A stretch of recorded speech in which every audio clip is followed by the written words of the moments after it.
Punjabi audio book YouTube channel ਸੁਣ ਰਹੇ ਸਾਰੇ ਸਰੋਤਿਆਂ ਨੂੰ ਫਤਿਹ ਅਰਜ਼ ਕਰਦੀ ਹਾਂ ਜੀ। ਵਾਹਿਗੁਰੂ ਜੀ ਕਾ ਖਾਲਸਾ, ਵਾਹਿਗੁਰੂ ਜੀ ਕੀ ਫਤਿਹ। ਕਿਤਾਬ ਜੀਵਨ ਬਿਰਤਾਂਤ ਮਹਾਰਾਜਾ ਕੰਵਰ ਨੌਨਿਹਾਲ ਸਿੰਘ, ਭਾਗ ਦੂਜਾ, ਪੰਨਾ ਨੰਬਰ 39। ਅਗਲੇ ਦਿਨ ਦੋਸਤ ਮੁਹੰਮਦ ਖਾਨ ਨੇ ਇਹਨਾਂ ਨੂੰ ਆਪਣੇ ਸਾਹਮਣੇ ਬੁਲਾ ਕੇ ਆਪਣੇ ਦਿਲ ਦਾ ਧੋਖਾ ਇਹਨਾਂ ਅੱਗੇ ਪ੍ਰਗਟ ਕੀਤਾ ਤੇ ਫਕੀਰ ਜੀ ਨੂੰ ਸਾਫ਼ ਆਖ ਦਿੱਤਾ ਕਿ ਮੈਂ ਆਪ ਨੂੰ ਤਦ ਤੱਕ ਨਹੀਂ ਛੱਡਾਂਗਾ ਜਦੋਂ ਤੱਕ ਆਪ ਮੈਨੂੰ ਮਹਾਰਾਜਾ ਤੋਂ ਪਿਸ਼ਾਵਰ ਵਾਪਸ ਨਹੀਂ ਦਿਵਾ ਦਿਓਗੇ। ਇਸ ਦੇ ਉੱਤਰ ਵਿੱਚ ਚਾਤਰ ਅਜ਼ੀਜ਼ੁਦੀਨ ਨੇ ਆਖਿਆ ਕਿ ਪਿਸ਼ਾਵਰ ਦਾ ਦਿਵਾਉਣਾ ਜਾਂ ਨਾ ਦਿਵਾਉਣਾ ਤਾਂ ਮੇਰੇ ਵੱਸ ਤੋਂ ਬਾਹਰ ਦੀ ਗੱਲ ਹੈ, ਪਰ ਜੇ ਕਦੇ ਸ਼ੇਰੇ ਪੰਜਾਬ ਨੂੰ ਆਪ ਦੀ ਇਸ ਅਯੋਗ ਕੰਮ ਦਾ ਪਤਾ ਲੱਗ ਗਿਆ ਤਾਂ ਮੈਂ ਸੱਚ ਆਖਦਾ ਹਾਂ ਕਿ ਪਿਸ਼ਾਵਰ ਦਾ ਵਾਪਸ ਲੈਣ ਤਾਂ ਇੱਕ ਬੰਨੇ ਰਹਿ ਜਾਏਗਾ, ਸਗੋਂ ਹਜ਼ਾਰਾਂ ਬੇਗੁਨਾਹ ਮੋਮਨਾਂ ਦੇ ਕਤਲ ਹੋਣ ਤੋਂ ਛੁੱਟ ਅਫਗਾਨਿਸਤਾਨ ਦੀ ਬਰਬਾਦੀ ਵਿੱਚ ਵੀ ਕੋਈ ਸ਼ੱਕ ਸੁਭਾ ਨਾ ਸਮਝੋ। ਮੇਰੇ ਜਿਹੇ ਕਈ ਅਜ਼ੀਜ਼ੁਦੀਨ ਮਹਾਰਾਜਾ ਸਾਹਿਬ ਦੇ ਦਰਬਾਰ ਵਿੱਚ ਮੌਜੂਦ ਹਨ। ਮੇਰਾ ਉੱਥੇ ਹੋਣਾ ਜਾਂ ਆਪ ਦੇ ਪਾਸ ਰਹਿਣਾ ਮੇਰੇ ਲਈ ਇੱਕਸਾਰ ਹੈ, ਪਰ ਮੈਂ ਆਪ ਨੂੰ ਸਾਫ਼-ਸਾਫ਼ ਆਖਦਾ ਹਾਂ ਕਿ ਆਪ ਦੀ ਇਹ ਕੁਟਲ ਨੀਤੀ ਇਸਲਾਮੀ ਹਕੂਮਤ ਲਈ ਅਤ ਖਤਰਨਾਕ ਸਾਬਤ ਹੋਵੇਗੀ। ਖੁਦਾ ਤੇ ਖੁਦਾ ਦੇ ਰਸੂਲ ਦੀ ਖਾਤਰ ਮੈਨੂੰ ਇਸ ਮਹਾ ਭਿਆਨਕ ਕੰਮ ਦਾ ਕਾਰਨ ਨਾ ਬਣਾਇਆ ਜਾਏ। ਕਹਿੰਦੇ ਹਨ ਕਿ ਫਕੀਰ ਸਾਹਿਬ ਦੇ ਇਸ ਕਥਨ ਦਾ ਅਮੀਰ ਤੇ ਐਸਾ ਅਸਰ ਪਿਆ ਕਿ ਦੋਸਤ ਮੁਹੰਮਦ ਖਾਨ ਇੱਥੋਂ ਵੀ ਰਾਤੋਂ ਰਾਤ ਜਲਾਲਾਬਾਦ ਵੱਲ ਕੂਚ ਕਰ ਗਿਆ ਤੇ ਇਹਨਾਂ ਨੂੰ ਉੱਥੇ ਹੀ ਛੱਡ ਗਿਆ। ਇਹਨਾਂ ਦੇ ਵਾਪਸ ਪਿਸ਼ਾਵਰ ਪਹੁੰਚਣ ਤੋਂ ਪਹਿਲਾਂ ਹੀ ਖਬਰ ਰਸਾਨ ਨੇ ਸਾਰਾ ਮਸਾਲਾ ਮਹਾਰਾਜਾ ਸਾਹਿਬ ਤੱਕ ਪਹੁੰਚਾ ਦਿੱਤਾ ਸੀ। ਮਹਾਰਾਜਾ ਸਾਹਿਬ ਨੇ ਉਸੇ ਵਕਤ ਹੀ ਕਈ ਹਜ਼ਾਰ ਸਵਾਰ ਸਣੇ ਹਲਕੀਆਂ ਤੋਪਾਂ ਦੇ ਦੋਸਤ ਮੁਹੰਮਦ ਖਾਨ ਪਰ ਧਾਵਾ ਕਰਕੇ ਫਕੀਰ ਜੀ ਨੂੰ ਛੁਡਾ ਲਿਆਉਣ ਲਈ ਭੇਜ ਦਿੱਤੇ ਸਨ, ਜੋ ਰਸਤੇ ਵਿੱਚ ਹੀ ਫਕੀਰ ਜੀ ਨੂੰ ਮਿਲੇ।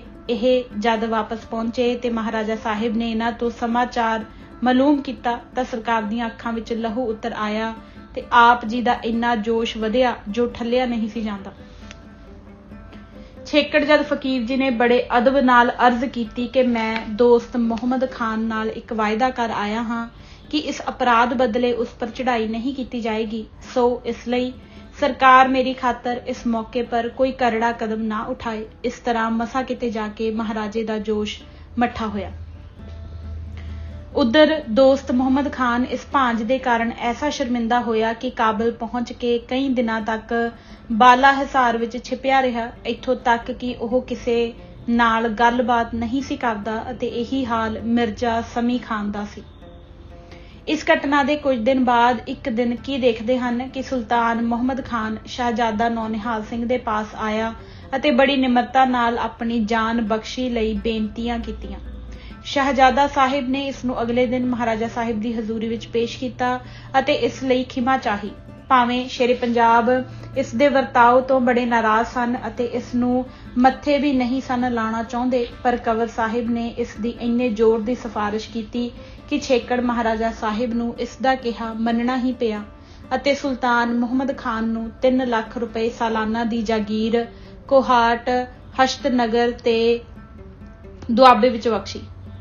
ਸ਼ੇਰੇ ਪੰਜਾਬ ਮਹਾਰਾਜਾ ਰਣਜੀਤ ਸਿੰਘ ਜੀ ਨੇ ਪਿਸ਼ਾਵਰ ਦੀ ਇਸ ਬੜੀ ਕਾਮਯਾਬ ਫਤਿਹ ਅਤੇ ਇਲਾਕੇ ਦੇ ਉੱਤਮ ਪ੍ਰਬੰਧ ਨੂੰ ਦੇਖ ਕੇ ਕੰਵਰ ਨੌਨਿਹਾਲ ਸਿੰਘ ਤੇ ਇੰਨੇ ਪ੍ਰਸੰਨ ਹੋਏ ਕਿ ਇੱਕ ਵੱਡੇ ਦਰਬਾਰ ਵਿੱਚ ਆਪ ਦੀ ਤੇ ਆਪ ਦੇ ਸਾਥੀਆਂ ਦੀ ਭਾਰੀ ਪ੍ਰਸ਼ੰਸਾ ਕੀਤੀ ਅਤੇ ਸ਼ਹਿਜ਼ਾਦੇ ਦੀ ਜਾਗੀਰ ਵਿੱਚ ਲੱਖ ਰੁਪਏ ਸਾਲ ਦਾ ਹੋਰ ਵਾਧਾ ਕਰ ਦਿੱਤਾ। ਇਸ ਤੋਂ ਛੁੱਟ ਪਿਸ਼ਾਵਰ ਦੇ ਇਲਾਕੇ ਦਾ ਪਹਿਲਾ ਗਵਰਨਰ ਸ਼ਹਿਜ਼ਾਦਾ ਨੌਨਿਹਾਲ ਸਿੰਘ ਨੂੰ ਮੁਕਰਰ ਕੀਤਾ, ਜਿਸ ਦੀ ਨਿਗਰਾਨੀ ਲਈ ਜਨਰਲ ਅਬੂਤ ਬੇਲ ਨਾਇਬ ਥਾਪਿਆ ਗਿਆ ਅਤੇ ਜੰਗੀ ਮਹਿਕਮੇ ਦਾ ਕਮਾਂਡਰ ਇਨ ਚੀਫ ਜਰਨੈਲ ਹਰੀ ਸਿੰਘ ਨਲੂਆ ਨਿਯਤ ਹੋਇਆ। ਆਪ ਜੀ ਦੀ ਜਾਗੀਰ ਵਿੱਚ ਵੀ ਬਹੁਤ ਸਾਰਾ ਵਾਧਾ ਕੀਤਾ ਗਿਆ। ਇਸ ਤਰ੍ਹਾਂ ਦੇ ਲੰਮੇ ਦੌਰੇ ਦੇ ਬਾਅਦ ਮਹਾਰਾਜਾ ਸਾਹਿਬ ਹਾੜ ਦੇ ਮਹੀਨੇ ਲਾਹੌਰ ਵਾਪਸ ਪਹੁੰਚ ਗਏ। ਕੰਵਰ ਨੌਨਿਹਾਲ ਸਿੰਘ ਤੇ ਮੁਲਤਾਨ ਦਾ ਮਾਲੀਆ। ਸੰਨ 1835 ਈਸਵੀ ਦੀਆਂ ਸਰਦੀਆਂ ਦੇ ਅਖੀਰ ਪਰ ਕੰਵਰ ਨੌਨਿਹਾਲ ਸਿੰਘ ਜੀ ਮਹਾਰਾਜਾ ਜੀ ਨੂੰ ਮਿਲਣ ਲਈ ਲਾਹੌਰ ਆਏ। ਅਜੇ ਆਪ ਨੂੰ ਇੱਥੇ ਆਇਆ ਕੁਝ ਦਿਨ ਹੀ ਬੀਤੇ ਸਨ ਕਿ ਇਹਨਾਂ ਦਿਨਾਂ ਵਿੱਚ ਮਹਾਰਾਜਾ ਸਾਹਿਬ ਨੇ ਆਮਦਨੀ ਦੇ ਗੋਸ਼ਵਾਰਿਆਂ ਦੀ ਪੜਤਾਲ ਕੀਤੀ ਤਾਂ ਪਤਾ ਲੱਗਾ ਜੋ ਦੀਵਾਨ ਸਾਵਨ ਮੱਲ ਗਵਰਨਰ ਮੁਲਤਾਨ ਵੱਲ ਬਹੁਤ ਸਾਰਾ ਮਾਲੀਆ ਬਾਕੀ ਰਹਿੰਦਾ ਹੈ। ਮਹਾਰਾਜਾ ਸਾਹਿਬ ਫਕੀਰ ਅਜ਼ੀਜ਼ੁਦੀਨ ਤੇ ਮੀਆਂ ਧਿਆਨ ਸਿੰਘ ਨਾਲ ਇਸ ਮਾਮਲੇ ਸੰਬੰਧੀ ਵਿਚਾਰ ਕਰ ਰਹੇ ਸਨ ਕਿ ਕੋਈ ਐਸਾ ਪ੍ਰਬੰਧ ਕੀਤਾ ਜਾਏ ਜੋ ਅੱਗੇ ਨੂੰ ਮੁਲਤਾਨ ਦਾ ਮਾਲੀਆ ਵਕਤ ਸਿਰ ਦਾਖਲ ਖਜ਼ਾਨਾ ਹੋ ਜਾਇਆ ਕਰੇ। ਅਜੇ ਇਹ ਵਿਚਾਰ ਹੋ ਹੀ ਰਹੀ ਸੀ ਕਿ ਕੰਵਰ ਨਿਹਾਲ ਸਿੰਘ ਦੀਵਾਨੇ ਖਾਸ ਵਿੱਚ ਆ ਗਿਆ। ਇਸ ਸਾਰੀ ਗੱਲਬਾਤ ਨੂੰ ਸੁਣ ਕੇ ਆਪ ਜੀ ਨੇ ਮਹਾਰਾਜਾ ਸਾਹਿਬ ਨੂੰ ਆਖਿਆ ਕਿ ਸਰਕਾਰ ਦਾ ਆਪਣੇ ਬੱਚੇ ਨੂੰ ਹੁਕਮ ਹੋਵੇ ਤਾਂ ਇਹ ਸਾਰਾ ਪ੍ਰਬੰਧ ਬੜੀ ਚੰਗੀ ਤਰ੍ਹਾਂ ਹੋ ਸਕਦਾ ਹੈ। ਮਹਾਰਾਜਾ ਸਾਹਿਬ ਸ਼ਹਿਜ਼ਾਦੇ ਦੀ ਇਸ ਨੀਤੜਕ ਦਲੇਰੀ ਨੂੰ ਦੇਖ ਕੇ ਗਦਗਦ ਹੋ ਗਏ ਤੇ ਕੌਰ ਨਿਹਾਲ ਸਿੰਘ ਦਾ ਮੱਥਾ ਚੁੰਮ ਕੇ ਖੁਸ਼ੀ ਭਰੀ ਆਵਾਜ਼ ਨਾਲ ਕਹਿਣ ਲੱਗੇ ਕਿ ਬੇਟਾ, ਮੈਨੂੰ ਤੇਰੇ ਤੋਂ ਐਸੀ ਹੀ ਆਸ ਹੈ। ਇਸ ਕੰਮ ਲਈ ਤੁਸੀਂ ਹੀ ਜਾਓ ਤੇ ਯੋਗ ਪ੍ਰਬੰਧ ਕਰੋ। ਥੋੜੇ ਦਿਨਾਂ ਦੇ ਅੰਦਰ ਅੰਦਰ ਹੀ ਸਾਰੀਆਂ ਜ਼ਰੂਰੀ ਤਿਆਰੀਆਂ ਹੋ ਗਈਆਂ ਤੇ ਹੁਣ ਕੰਵਰ ਸਾਹਿਬ ਤੇ ਸਰਦਾਰ ਅਤਰ ਸਿੰਘ ਸੰਧਾਵਾਲੀਏ ਨੇ ਮੁਲਤਾਨ ਵੱਲ ਕੂਚ ਕਰ ਦਿੱਤਾ। ਜਿਸ ਦਿਨ ਆਪ ਦੇ ਪਹੁੰਚਣ ਦੀ ਖਬਰ ਦੀਵਾਨ ਸਾਵਨ ਮੱਲ ਨੂੰ ਪਹੁੰਚੀ ਤਾਂ ਆਪ ਨੇ ਬੜੀ ਧੂਮ-ਧਾਮ ਨਾਲ ਸ਼ਹਿਜ਼ਾਦੇ ਦੀ ਅਗਵਾਈ ਕੀਤੀ। ਸ਼ਹਿਰ ਵਿੱਚ ਬੜਾ ਭਾਰਾ ਜਲੂਸ ਕੱਢਿਆ ਤੇ ਭਾਰੀਆਂ ਖੁਸ਼ੀਆਂ ਮਨਾਈਆਂ। ਕੁਝ ਦਿਨਾਂ ਬਾਅਦ ਸ਼ਹਿਜ਼ਾਦੇ ਨੇ ਆਪਣੇ ਕੰਮ ਨੂੰ ਆਰੰਭ ਦਿੱਤਾ ਤੇ ਮਾਮਲੇ ਦੇ ਨਾ ਦਾਖਲ ਹੋਣ ਦੇ ਕਾਰਨ ਦਾ ਪਤਾ ਕੀਤਾ। ਦੀਵਾਨ ਨੇ ਕਹਿਤ ਸਾਲੀ ਦਾ ਉਜਰ ਪੇਸ਼ ਕੀਤਾ, ਪਰ ਖੋਜ ਤੋਂ ਪਤਾ ਲੱਗਾ ਕਿ ਕੇਵਲ ਕਹਿਤ ਸਾਲੀ ਹੀ ਰੁਕਾਵਟ ਦਾ ਕਾਰਨ ਨਹੀਂ ਸੀ, ਬਲਕਿ ਇਸ ਜ਼ਰੂਰੀ ਕੰਮ ਵੱਲ ਦੀਵਾਨ ਦੇ ਜਿਤਨੇ ਧਿਆਨ ਦੇਣ ਦੀ ਲੋੜ ਸੀ ਉਤਨਾ ਧਿਆਨ ਇੱਧਰ ਨਹੀਂ ਸੀ ਦਿੱਤਾ ਗਿਆ, ਜਿਸ ਨੂੰ ਦੀਵਾਨ ਨੇ ਖੁਦ ਵੀ ਮੰਨਿਆ।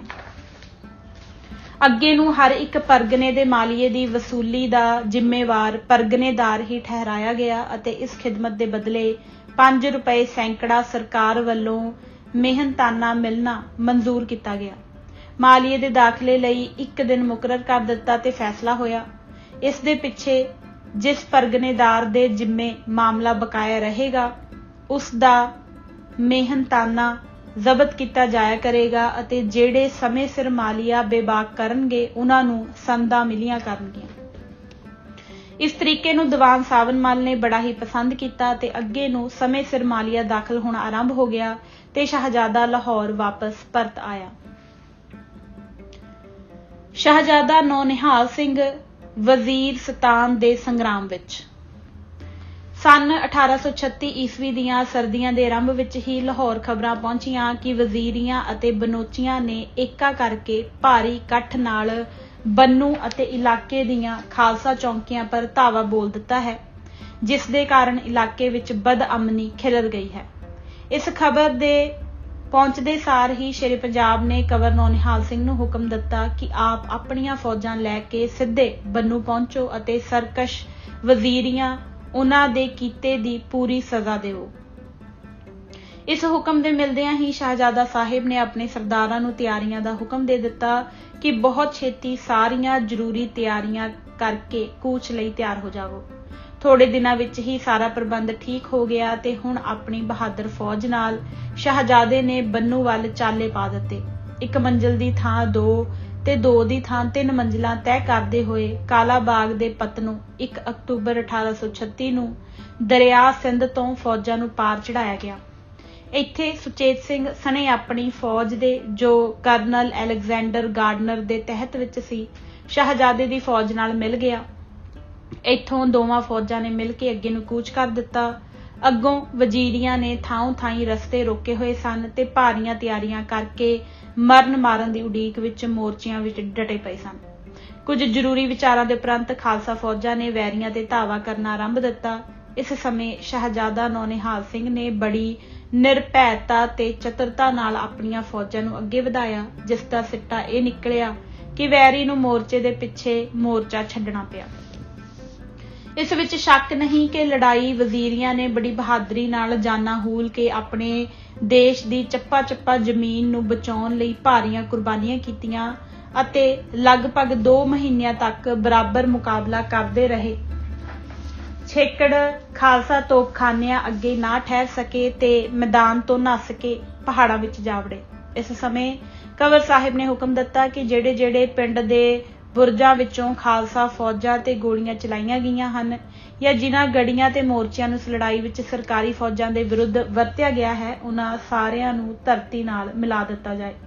ਇਸ ਹੁਕਮ ਦੀ ਪਾਲਣਾ ਕੀਤੀ ਗਈ, ਜਿਸ ਦਾ ਅਸਰ ਅੱਗੇ ਨੂੰ ਇਸ ਇਲਾਕੇ ਵਿੱਚ ਸ਼ਾਂਤ ਰੱਖਣ ਲਈ ਬੜਾ ਹੀ ਲਾਭਦਾਇਕ ਸਾਬਤ ਹੋਇਆ। ਇੱਥੋਂ ਦਾ ਪ੍ਰਬੰਧ ਅਜੇ ਮੁਕੰਮਲ ਹੋਇਆ ਹੀ ਸੀ ਕਿ ਮਹਾਰਾਜਾ ਸਾਹਿਬ ਦਾ ਹੁਕਮ ਪਹੁੰਚਿਆ ਕਿ ਟਾਂਕ ਦੇ ਇਲਾਕੇ ਨੂੰ ਸਰ ਕਰਕੇ ਉਸ ਨੂੰ ਪੂਰੀ ਤਰ੍ਹਾਂ ਖਾਲਸਾ ਪ੍ਰਬੰਧ ਵਿੱਚ ਲੈ ਲਿੱਤਾ ਜਾਏ।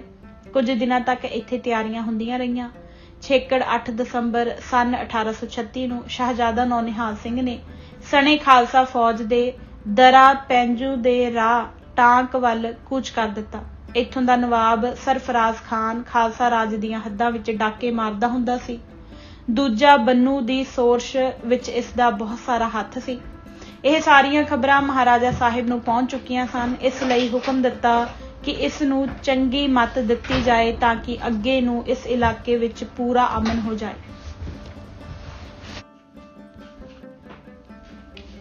ਨਵਾਬ ਨੇ ਜਦ ਸ਼ਹਿਜ਼ਾਦੇ ਦੀਆਂ ਫੌਜਾਂ ਦਾ ਰੁਖ ਟਾਂਕ ਵੱਲ ਸੁਣਿਆ ਤਾਂ ਇਸਨੇ ਪਹਿਲੇ ਪਹਿਲ ਤਾਂ ਬੜੀ ਦਲੇਰੀ ਨਾਲ ਆਪਣੇ ਇਲਾਕੇ ਦਾ ਲਸ਼ਕਰ ਇਕੱਠਾ ਕਰਕੇ ਆਪਣੀਆਂ ਗੜੀਆਂ ਨੂੰ ਬੜਾ ਹੀ ਮਜ਼ਬੂਤ ਕਰ ਦਿੱਤਾ ਤੇ ਲੱਗਾ ਲੜਾਈ ਦੀ ਉਡੀਕ ਕਰਨ। ਪਰ ਇੱਕਾ-ਇੱਕ ਕਿਸੇ ਨਾਮਾਲੂਮ ਕਾਰਨ ਕਰਕੇ ਕੰਵਰ ਸਾਹਿਬ ਦੇ ਪਹੁੰਚਣ ਤੋਂ ਪਹਿਲਾਂ ਹੀ ਸਣੇ ਆਪਣੇ ਲਸ਼ਕਰ ਦੇ ਟਾਂਕ ਵਿੱਚੋਂ ਨੱਠ ਗਿਆ ਅਤੇ ਆਪਣੇ ਇੱਕ ਹੋਰ ਬੜੇ ਮਜ਼ਬੂਤ ਕਿਲੇ ਵਿੱਚ, ਜਿਸ ਦਾ ਨਾਮ ਸਰਵਰਗੜ੍ਹ ਅਤੇ ਟਾਂਕ ਤੋਂ 25 ਕੋਹ ਦੀ ਵਿੱਥ ਪਰ ਵਜ਼ੀਰਿਸਤਾਨ ਦੀਆਂ ਕਠਨ ਪਹਾੜਾਂ ਵਿੱਚ ਸੀ, ਜਾ ਮੋਰਚੇ ਗੱਡੇ। ਖਾਲਸਾ ਫੌਜ ਨੇ ਟਾਂਕ ਪਹੁੰਚ ਕੇ ਇੱਥੋਂ ਦੇ ਕਿਲੇ ਤੇ ਕਬਜ਼ਾ ਕਰ ਲਿਆ। ਨਵਾਬ ਇੱਥੋਂ ਇੰਨੀ ਘਬਰਾਹਟ ਨਾਲ ਨੱਠਾ ਕਿ ਭਾਰੀਆਂ ਤੋਪਾਂ ਤੇ ਬਹੁਤ ਸਾਰਾ ਸਮਾਨ ਇਸ ਦਾ ਇੱਥੇ ਹੀ ਰਹਿ ਗਿਆ, ਜਿਨ੍ਹਾਂ ਵਿੱਚੋਂ 3 ਤੋਪਾਂ ਤੇ ਬਹੁਤ ਸਾਰਾ ਹੋਰ ਜੰਗੀ ਸਮਾਨ ਸ਼ਹਿਜ਼ਾਦੇ ਹੱਥ ਲੱਗਾ, ਜੋ ਜ਼ਬਤ ਕੀਤਾ ਗਿਆ। ਇੱਥੇ ਉਸੇ ਵਕਤ ਕੰਵਰ ਸਾਹਿਬ ਨੇ ਫੌਜ ਦੇ ਸਰਦਾਰਾਂ ਨੂੰ ਹੁਕਮ ਦਿੱਤਾ ਕਿ ਲੰਮੇ ਕੂਚ ਕਰਕੇ ਨਵਾਬ ਟਾਂਕ ਨੂੰ ਸਰਵਰਗੜ੍ਹ ਦੇ ਕਿਲੇ ਵਿੱਚ ਘੇਰ ਲਿਆ ਜਾਏ ਤਾਂ ਕਿ ਉਹ ਉੱਥੇ ਵੀ ਪੈਰ ਨਾ ਜਮਾ ਸਕੇ। ਕਰਨਲ ਗਾਰਡਨਰ, ਜੋ ਇਸ ਮੁਹਿੰਮ ਵਿੱਚ ਸ਼ਹਿਜ਼ਾਦੇ ਦੇ ਨਾਲ ਸੀ, ਲਿਖਦਾ ਹੈ ਕਿ ਸਰਵਰਗੜ੍ਹ ਦਾ ਕਿਲਾ ਬੜੇ ਹੀ ਕਠਿਨ ਪਹਾੜਾਂ ਵਿੱਚ ਸੀ।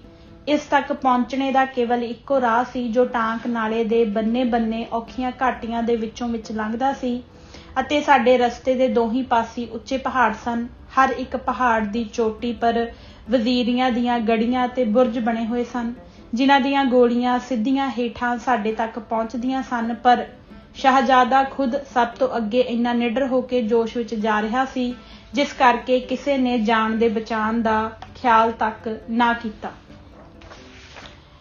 ਇੱਥੇ ਸਾਨੂੰ ਬੜੇ ਕਰੜੇ ਟਾਕਰੇ ਕਰਨੇ ਪਏ, ਕਿਉਂਕਿ ਬਹਾਦਰ ਵਜ਼ੀਰੀਆਂ ਨੇ 1-1 ਇੰਚ ਜ਼ਮੀਨ ਲਈ ਆਪਣੀਆਂ ਜਾਨਾਂ ਵਾਰੀਆਂ। ਇੱਥੋਂ ਅਸਾਂ ਇੰਨੀ ਤੇਜ਼ੀ ਨਾਲ ਕੂਚ ਕੀਤਾ ਕਿ ਬਿਨਾਂ ਵਧੇਰੇ ਨੁਕਸਾਨ ਦੇ ਕਿਲਾ ਸਰਵਰਗੜ੍ਹ ਨੂੰ ਜਾ ਘੇਰਿਆ। ਕਿਲੇ ਦੇ ਲਾਗੇ ਬੜਾ ਕਰੜਾ ਟਾਕਰਾ ਹੋਇਆ, ਪਰ ਸਾਡੀਆਂ ਪਹਾੜੀ ਹਲਕੀਆਂ ਤੋਪਾਂ ਨੇ ਇੰਨੀ ਅੰਧਾਧੁੰਦ ਅੱਗ ਵਰਸਾਈ ਕਿ ਕਿਲੇ ਵਾਲਿਆਂ ਨੂੰ ਹਥਿਆਰ ਸੁੱਟ ਕੇ ਰੱਖਿਆ ਲਈ ਸਫੈਦ ਝੰਡਾ ਖੜਾ ਕਰਨਾ ਪਿਆ। ਇਸ ਉੱਪਰ ਕਬਜ਼ਾ ਕਰਨ ਤੋਂ ਪਤਾ ਲੱਗਾ ਕਿ ਕਿਲੇ ਵਾਲਿਆਂ ਵਿੱਚੋਂ ਬਹੁਤ ਸਾਰਿਆਂ ਨੇ ਆਪਣੇ ਕਿਲੇ ਦੇ ਬਚਾਉਣ ਵਿੱਚ ਆਪਣੇ ਆਪ ਨੂੰ ਵਾਰ ਦਿੱਤਾ ਸੀ।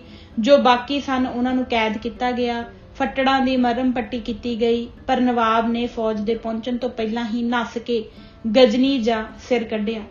ਚੂੰਕਿ ਇਹ ਲੋਕ ਆਪਣੇ ਦੇਸ਼ ਦੇ ਬਚਾਓ ਲਈ ਬੜੀ ਬਹਾਦਰੀ ਨਾਲ ਲੜੇ ਸਨ, ਇਸ ਲਈ ਇਹਨਾਂ ਨੂੰ ਵਧੇਰੇ ਚਿਰ ਲਈ ਕੈਦ ਰੱਖਣਾ ਸ਼ਹਿਜ਼ਾਦੇ ਨੂੰ ਯੋਗ ਨਾ ਮਾਲੂਮ ਹੋਇਆ ਤੇ ਇਹਨਾਂ ਨੂੰ ਜ਼ਬਾਨੀ ਵਾਹਿਦਾ ਕਰਨ ਪਰ ਕਿ ਅੱਗੇ ਲਈ ਖਾਲਸਾ ਰਾਜ ਦੇ ਸ਼ੁਭ ਚਿੰਤਕ ਰਹਾਂਗੇ, ਆਜ਼ਾਦ ਕੀਤਾ ਗਿਆ ਤੇ ਟਾਂਕ ਦਾ ਇਲਾਕਾ ਖਾਲਸਾ ਰਾਜ ਨਾਲ ਮਿਲਾ ਲਿਆ ਗਿਆ। ਇਸ ਦੇ ਬਾਅਦ ਨਵਾਬ ਸ਼ਾਹ ਨਵਾਜ਼ ਖਾਨ ਡੇਰਾ ਇਸਮਾਇਲ ਖਾਨ ਵਾਲੇ ਨਾਲ ਇੱਕ ਸਧਾਰਨ ਲੜਾਈ ਹੋਈ, ਜਿਸ ਵਿੱਚ ਨਵਾਬ ਨੂੰ ਹਾਰ ਹੋਈ। ਨਵਾਬ ਨੂੰ ਨੱਸਣ ਤੋਂ ਪਹਿਲਾਂ ਹੀ ਸਰਦਾਰ ਅਤਰ ਸਿੰਘ ਸੰਧਾਵਾਲੀਏ ਦੀ ਫੌਜ ਦੇ ਇੱਕ ਸਰਦਾਰ ਨੇ ਗ੍ਰਿਫਤਾਰ ਕਰ ਲਿਆ ਤੇ ਇਸ ਨੂੰ ਲਾਹੌਰ ਭਿਜਵਾ ਦਿੱਤਾ। ਇਸ ਦੇ ਕਿਲੇ ਤੇ ਖਾਲਸਾ ਨਿਸ਼ਾਨ ਗੱਡ ਦਿੱਤਾ ਤੇ ਨਾਮ ਅਕਾਲਗੜ੍ਹ ਰੱਖਿਆ। ਇਸ ਦਾ ਸਾਰਾ ਇਲਾਕਾ ਖਾਲਸਾ ਰਾਜ ਨਾਲ ਮਿਲਾ ਲਿੱਤਾ ਗਿਆ। ਉੱਪਰ ਲਿਖੇ ਇਲਾਕਿਆਂ ਦਾ ਪੱਕਾ ਪ੍ਰਬੰਧ ਕਰਕੇ ਕੰਵਰ ਸਾਹਿਬ ਪੂਰੀ ਕਾਮਯਾਬੀ ਨਾਲ ਲਾਹੌਰ ਪਰਤ ਆਏ। ਕੰਵਰ ਸਾਹਿਬ ਦੀ ਸਫਲਤਾ ਪਰ ਮਹਾਰਾਜਾ ਸਾਹਿਬ ਨੇ ਬੜੀਆਂ ਖੁਸ਼ੀਆਂ ਮਨਾਈਆਂ ਤੇ ਕਈ ਦਿਨਾਂ ਤੱਕ ਲਾਹੌਰ ਤੇ ਅੰਮ੍ਰਿਤਸਰ ਵਿੱਚ ਦੀਪਮਾਲਾ ਹੁੰਦੀ ਰਹੀ। ਕੰਵਰ ਨੌਨਿਹਾਲ ਸਿੰਘ ਦਾ ਵਿਆਹ। ਪੰਜਾਬ ਦੇ ਇਤਿਹਾਸ ਵਿੱਚ ਇਹ ਵਿਆਹ ਅਦੁੱਤੀ ਮੰਨਿਆ ਗਿਆ ਹੈ। ਇਸ ਸਮੇਂ ਪਤਵੰਤੇ ਮਹਿਮਾਨਾਂ ਚੋਂ ਮਹਾਰਾਜਾ ਪਟਿਆਲਾ, ਨਾਭਾ, ਜੀਂਦ, ਫਰੀਦਕੋਟ, ਨਵਾਬ ਮਲੇਰਕੋਟਲਾ, ਮਹਾਰਾਜਾ ਕਪੂਰਥਲਾ, ਕਲਸੀਆ, ਨਰੈਣਗੜ੍ਹ, ਮੰਡੀ ਸੁਕੇਤ ਆਦਿ ਸਣੇ ਆਪਣੀਆਂ ਫੌਜਾਂ ਦੇ ਸ਼ਾਮਲ ਸਨ। ਗਵਰਨਰ ਜਨਰਲ ਹਿੰਦ ਵੱਲੋਂ ਸਰ ਹੈਨਰੀ ਫੈਨ, ਕਮਾਂਡਰ ਇਨ ਚੀਫ ਸਣੇ ਲੇਡੀ ਫੇਨ ਤੇ ਸਟਾਫ ਦੇ ਆਏ ਸਨ। ਸ਼੍ਰੀ ਪੰਜਾਬ ਨੇ ਇਹਨਾਂ ਸਾਰੇ ਪ੍ਰਾਹੁਣਿਆਂ ਦੀ ਬੜੇ ਹਿੱਤ ਨਾਲ ਪ੍ਰਾਹੁਣਾਚਾਰੀ ਕੀਤੀ ਸੀ। ਮਾਰਚ 1837 ਨੂੰ ਜਨੇਤ ਬੜੀ ਸੱਜ ਧੱਜ ਨਾਲ, ਜਿਸ ਵਿੱਚ ਅਗਣਤ ਹਾਥੀ ਸਨ, ਸ਼੍ਰੀ ਅੰਮ੍ਰਿਤਸਰ ਤੋਂ ਅਟਾਰੀ ਜਾਣ ਲਈ ਚਾੜੀ ਗਈ। ਇਹ ਭਾਰੀ ਜਲੂਸ ਸ਼ਹਿਰ ਵਿੱਚੋਂ ਹੁੰਦਾ ਹੋਇਆ ਸ਼੍ਰੀ ਦਰਬਾਰ ਸਾਹਿਬ ਪਹੁੰਚਿਆ, ਜਿੱਥੇ ਮਹਾਰਾਜਾ ਸਾਹਿਬ ਨੇ ਸਣੇ ਸ਼ਹਿਜ਼ਾਦੀਆਂ ਦੇ ਇਸ ਕਾਰਜ ਦੀ ਨਿਰਵਿਘਨਤਾ ਲਈ ਅਰਦਾਸਾ ਸੁਧਾਇਆ। ਹਜ਼ਾਰਾਂ ਬੁਤਕੀਆਂ ਸ਼੍ਰੀ ਗੁਰੂ ਗ੍ਰੰਥ ਸਾਹਿਬ ਜੀ ਦੀ ਭੇਟਾ ਕੀਤੀਆਂ। 5000 ਰੁਪਇਆ ਮੁਕਾਮੀ ਅਕਾਲੀ ਜਥੇ ਦੇ ਲੰਗਰ ਲਈ ਭੇਟਾ ਕੀਤਾ। ਮਹਾਰਾਜਾ ਸਾਹਿਬ ਨੇ ਇਸ ਸਮੇਂ ਹਰ ਇੱਕ ਪਤਵੰਤੇ ਮਹਿਮਾਨ ਦੇ ਹਾਥੀ ਪਰ ਰੁਪਇਆਂ ਦੀਆਂ ਭਰੀਆਂ ਥੈਲੀਆਂ ਦੇ ਮੂੰਹ ਖੁਲਵਾ ਕੇ ਰਖਵਾ ਦਿੱਤੀਆਂ, ਤਾਂ ਕਿ ਰਸਤੇ ਵਿੱਚ ਜਾਂਦਿਆਂ ਇਹ ਰੁਪਇਆ ਅਨਾਥ ਤੇ ਮੰਗਤਿਆਂ ਵਿੱਚ ਵੰਡ ਦਿੱਤਾ ਜਾਏ। ਸਰ ਹੈਨਰੀ ਫੈਨ ਤੇ ਮਹਾਰਾਜਾ ਇੱਕੋ ਹਾਥੀ ਦੇ ਹੋਦੇ ਵਿੱਚ ਬੈਠੇ ਸਨ। ਇਸ ਸਮੇਂ ਦਰਿਆਦਿਲ ਮਹਾਰਾਜਾ ਦੋਵੇਂ ਹੱਥਾਂ ਨਾਲ ਰੁਪਏ ਤੇ ਮੋਹਰਾਂ ਉਡਾਈ ਜਾਂਦਾ ਸੀ। ਅਟਾਰੀ ਪਹੁੰਚਣ ਤੱਕ ਕਈ ਲੱਖ ਰੁਪਇਆ ਇਸ ਤਰ੍ਹਾਂ ਵੰਡਿਆ ਗਿਆ। ਜਦ ਇਹ ਭਾਰੀ ਜਲੂਸ ਅਟਾਰੀ ਪਹੁੰਚਿਆ, ਅੱਗੋਂ ਬਹਾਦਰ ਸਰਦਾਰ ਸ਼ਾਮ ਸਿੰਘ ਜੀ ਨੇ ਸਣੇ ਆਪਣੇ ਸੰਬੰਧੀਆਂ ਦੇ ਬੜੇ ਸਤਿਕਾਰ ਨਾਲ ਇਹਨਾਂ ਦੀ ਅਗਵਾਈ ਕੀਤੀ ਤੇ 101 ਮੋਹਰਾਂ 5 ਘੋੜੇ ਸਜਾਏ ਇਸ ਸਮੇਂ ਮਹਾਰਾਜੇ ਦੇ ਪੇਸ਼ ਕੀਤੇ। ਇਸੇ ਤਰ੍ਹਾਂ ਹਰ ਇੱਕ ਸ਼ਹਿਜ਼ਾਦੇ ਤੇ ਪਤਵੰਤੇ ਜਾਂਜੀਆਂ ਨੂੰ ਮਿਲਣੀ ਦੇ ਨਜ਼ਰਾਨੇ ਦਿੱਤੇ। ਇਹਨਾਂ ਦੇ ਉਤਾਰੇ ਲਈ ਨਿਵਾਸ ਅਸਥਾਨ ਬੜੀ ਸ਼ਾਨ ਨਾਲ ਸਜਾਇਆ ਗਿਆ ਸੀ। ਰਾਤ ਨੂੰ ਬੜੀ ਭਾਰੀ ਦੀਪਮਾਲਾ ਕੀਤੀ ਗਈ। ਇਸ ਸਮੇਂ ਸਰ ਹੈਨਰੀ ਅਤੇ ਕੰਵਰ ਨੌਨਿਹਾਲ ਸਿੰਘ ਮਹਾਰਾਜਾ ਦੇ ਸੱਜੇ ਖੱਬੇ ਬੈਠੇ ਸਨ। ਅਗਲੇ ਦਿਨ ਨਾਮੀ ਪਹਿਲਵਾਨਾਂ ਦੇ ਘੋਲ ਹੋਏ। ਹਾਥੀਆਂ ਦੀ ਲੜਾਈ, ਨੇਜੇਬਾਜੀ, ਸ਼ਮਸ਼ੇਰ ਜਨੀ ਆਦਿ ਜਵਾਂਮਰਦੀ ਦੇ ਕਰਤੱਵ ਹੋਏ। 20 ਲੱਖ ਰੁਪਇਆ ਮੰਗਤਿਆਂ ਨੂੰ ਦਾਨ ਦਿੱਤਾ ਗਿਆ। ਕੁੱਲ ਖਾਲਸਾ ਫੌਜਾਂ ਦੇ ਜਵਾਨਾਂ ਨੂੰ ਇੱਕ ਪੱਗ ਤੇ ਇੱਕ ਥਾਲ ਮਠਿਆਈ ਦਿੱਤਾ ਗਿਆ। ਫੌਜੀ ਸਰਦਾਰਾਂ ਨੂੰ ਭਾਰੀ ਸਿਰੋਪਾ ਬਖਸ਼ੇ ਗਏ। ਸਰਦਾਰ ਸ਼ਾਮ ਸਿੰਘ ਨੇ ਆਪਣੀ ਸਪੁੱਤਰੀ ਨੂੰ ਇਹ ਕੁਝ ਦਾਜ ਦਿੱਤਾ।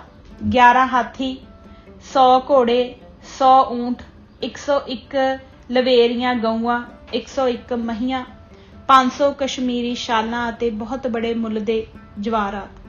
ਇਹਨਾਂ ਤੋਂ ਛੁੱਟ ਕਮ ਖੁਆਬ ਦੇ ਥਾਨਾਂ ਤੇ ਸੋਨੇ ਚਾਂਦੀ ਦੇ ਬਰਤਨਾਂ ਦੀ ਤਾਂ ਕੋਈ ਗਿਣਤੀ ਨਹੀਂ ਸੀ। ਇਸ ਸ਼ਾਦੀ ਪਰ ਸਰਦਾਰ ਸ਼ਾਮ ਸਿੰਘ ਜੀ ਦਾ 15 ਲੱਖ ਰੁਪਇਆ ਖਰਚ ਆਇਆ ਸੀ। ਕੰਵਰ ਨੌਨਿਹਾਲ ਸਿੰਘ ਦੀ ਕਾਬਲ ਪਰ ਚੜ੍ਹਾਈ। ਲਾਰਡ ਆਕਲੈਂਡ ਗਵਰਨਰ ਜਨਰਲ ਦੇ ਸਮੇਂ 1836 ਤੋਂ 1841 ਅੰਗਰੇਜ਼ਾਂ ਨੂੰ ਰੂਸ ਤੋਂ ਬਹੁਤ ਸਾਰਾ ਖਿਆਲੀ ਡਰ ਪੈਦਾ ਹੋ ਗਿਆ, ਕਿਉਂਕਿ ਰੂਸ ਦਿਨੋਂ ਦਿਨ ਆਪਣਾ ਰਸੂਖ ਈਰਾਨ ਤੇ ਅਫਗਾਨਿਸਤਾਨ ਵਿੱਚ ਵਧਾ ਰਿਹਾ ਸੀ। ਅੰਗਰੇਜ਼ ਚਾਹੁੰਦੇ ਸਨ ਕਿ ਇਸ ਸਮੇਂ ਅਮੀਰ ਦੋਸਤ ਮੁਹੰਮਦ ਖਾਨ ਵਾਲੀਏ ਅਫਗਾਨਿਸਤਾਨ ਨੂੰ ਆਪਣਾ ਮਿੱਤਰ ਬਣਾ ਲਿਆ ਜਾਏ। ਚੁਨਾਚੇ ਇਸ ਮੰਤਵ ਨੂੰ ਪੂਰਾ ਕਰਨ ਲਈ ਸਤੰਬਰ ਸੰਨ 1837 ਵਿੱਚ ਕਪਤਾਨ ਬਾਰਨਸ ਨੂੰ ਸਫੀਰ ਬਣਾ ਕੇ ਕਾਬਲ ਭੇਜਿਆ ਗਿਆ। ਪਰ ਅਮੀਰ ਦੋਸਤ ਮੁਹੰਮਦ ਖਾਨ ਨੇ ਇਸ ਸਮੇਂ ਅੰਗਰੇਜ਼ਾਂ ਨੂੰ ਲੋੜ ਵਿੱਚ ਫਾਥਾ ਦੇ ਕੇ ਕਈ ਅਯੋਗ ਮੰਗਾਂ ਮੰਗੀਆਂ, ਜਿਨ੍ਹਾਂ ਦਾ ਪੂਰਾ ਕਰਨਾ ਬਾਰਨਸ ਲਈ ਅਸੰਭਵ ਸੀ।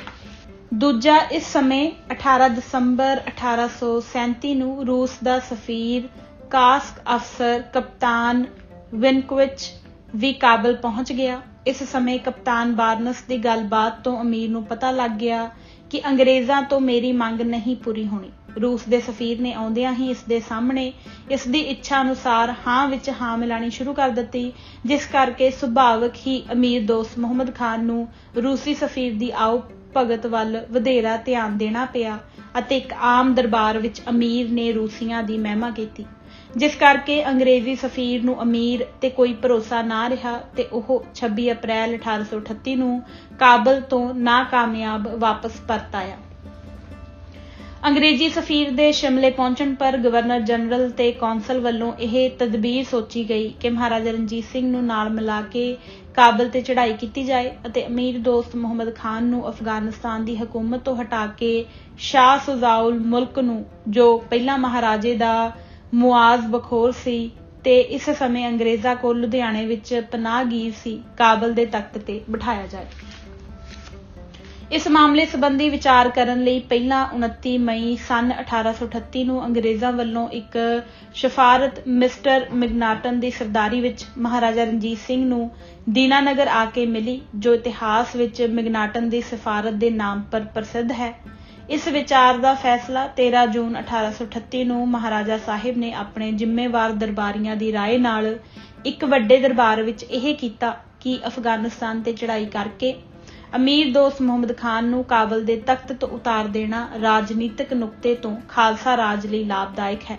यह फैसला अंग्रेजी सफीर नूं सुनाया गया अते छेकड़ यह विचार ठहरी कि 15,000 अंग्रेजी फौज सर जान कीन की अफसरी विच अते 15,000 खालसा फौज बहादुर शाहजादा नौनिहाल सिंह की सौंपणी विच तैयार की जाए। यह मुहिम संबंधी एक अहदनामा महाराजा रणजीत सिंह ते सरकार अंग्रेजी अते शाह सुजाउल मुल्क दे विचाले 26 जून सन 1838 ईस्वी नूं लिखिया गया, जिस दी नकल यह है। मुख बंद कुछ समा होया एक अहदनामा महाराजा रणजीत सिंह ते शाह सुजाउल मुल्क दे विचाले लिखिया गया सी, जिस विच 14 शर्तां सने मुख बंद ते अंतका दे दर्ज सन।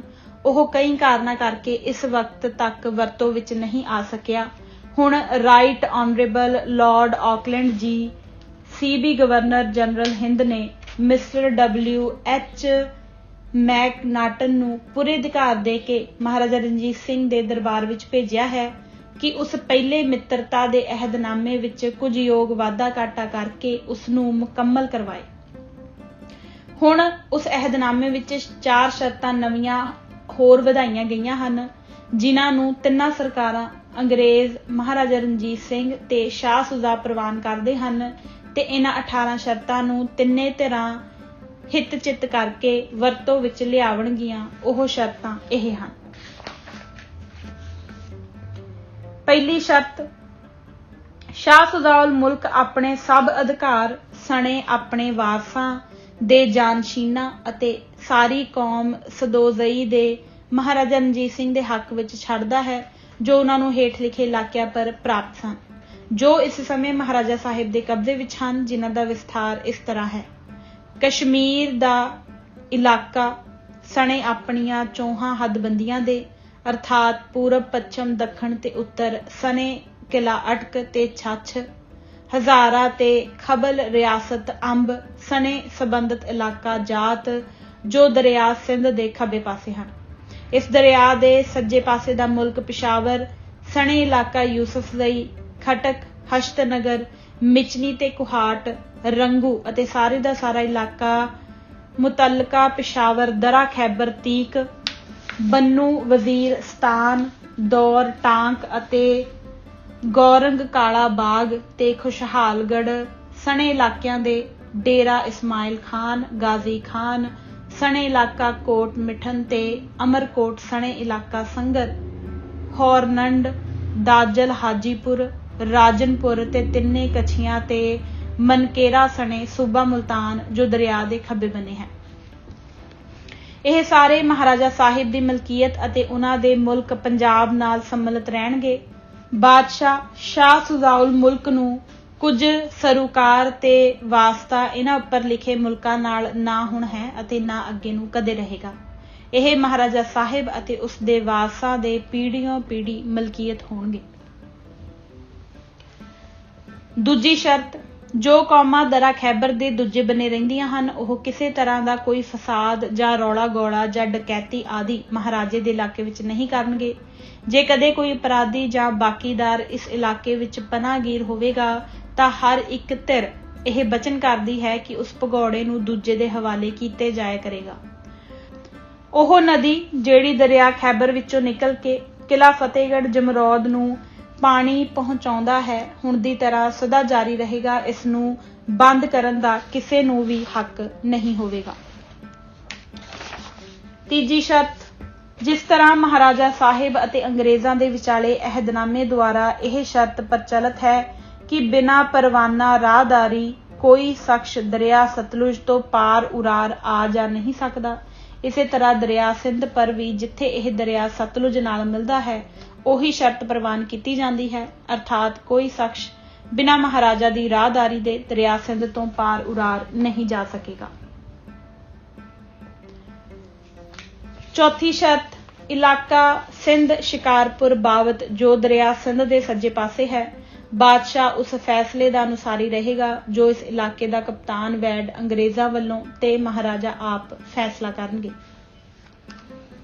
ਪੰਜਵੀਂ, ਜਦੋਂ ਸ਼ਾਹ ਆਪਣੀ ਹਕੂਮਤ ਕਾਬਲ ਤੇ ਕੰਧਾਰ ਵਿੱਚ ਕਾਇਮ ਕਰ ਲਏਗਾ ਤਦ ਤੋਂ ਉਹ ਮਹਾਰਾਜਾ ਸਾਹਿਬ ਨੂੰ ਹੇਠ ਲਿਖੀਆਂ ਵਸਤਾਂ ਹਰ ਸਾਲ ਪਹੁੰਚਾਇਆ ਕਰੇਗਾ।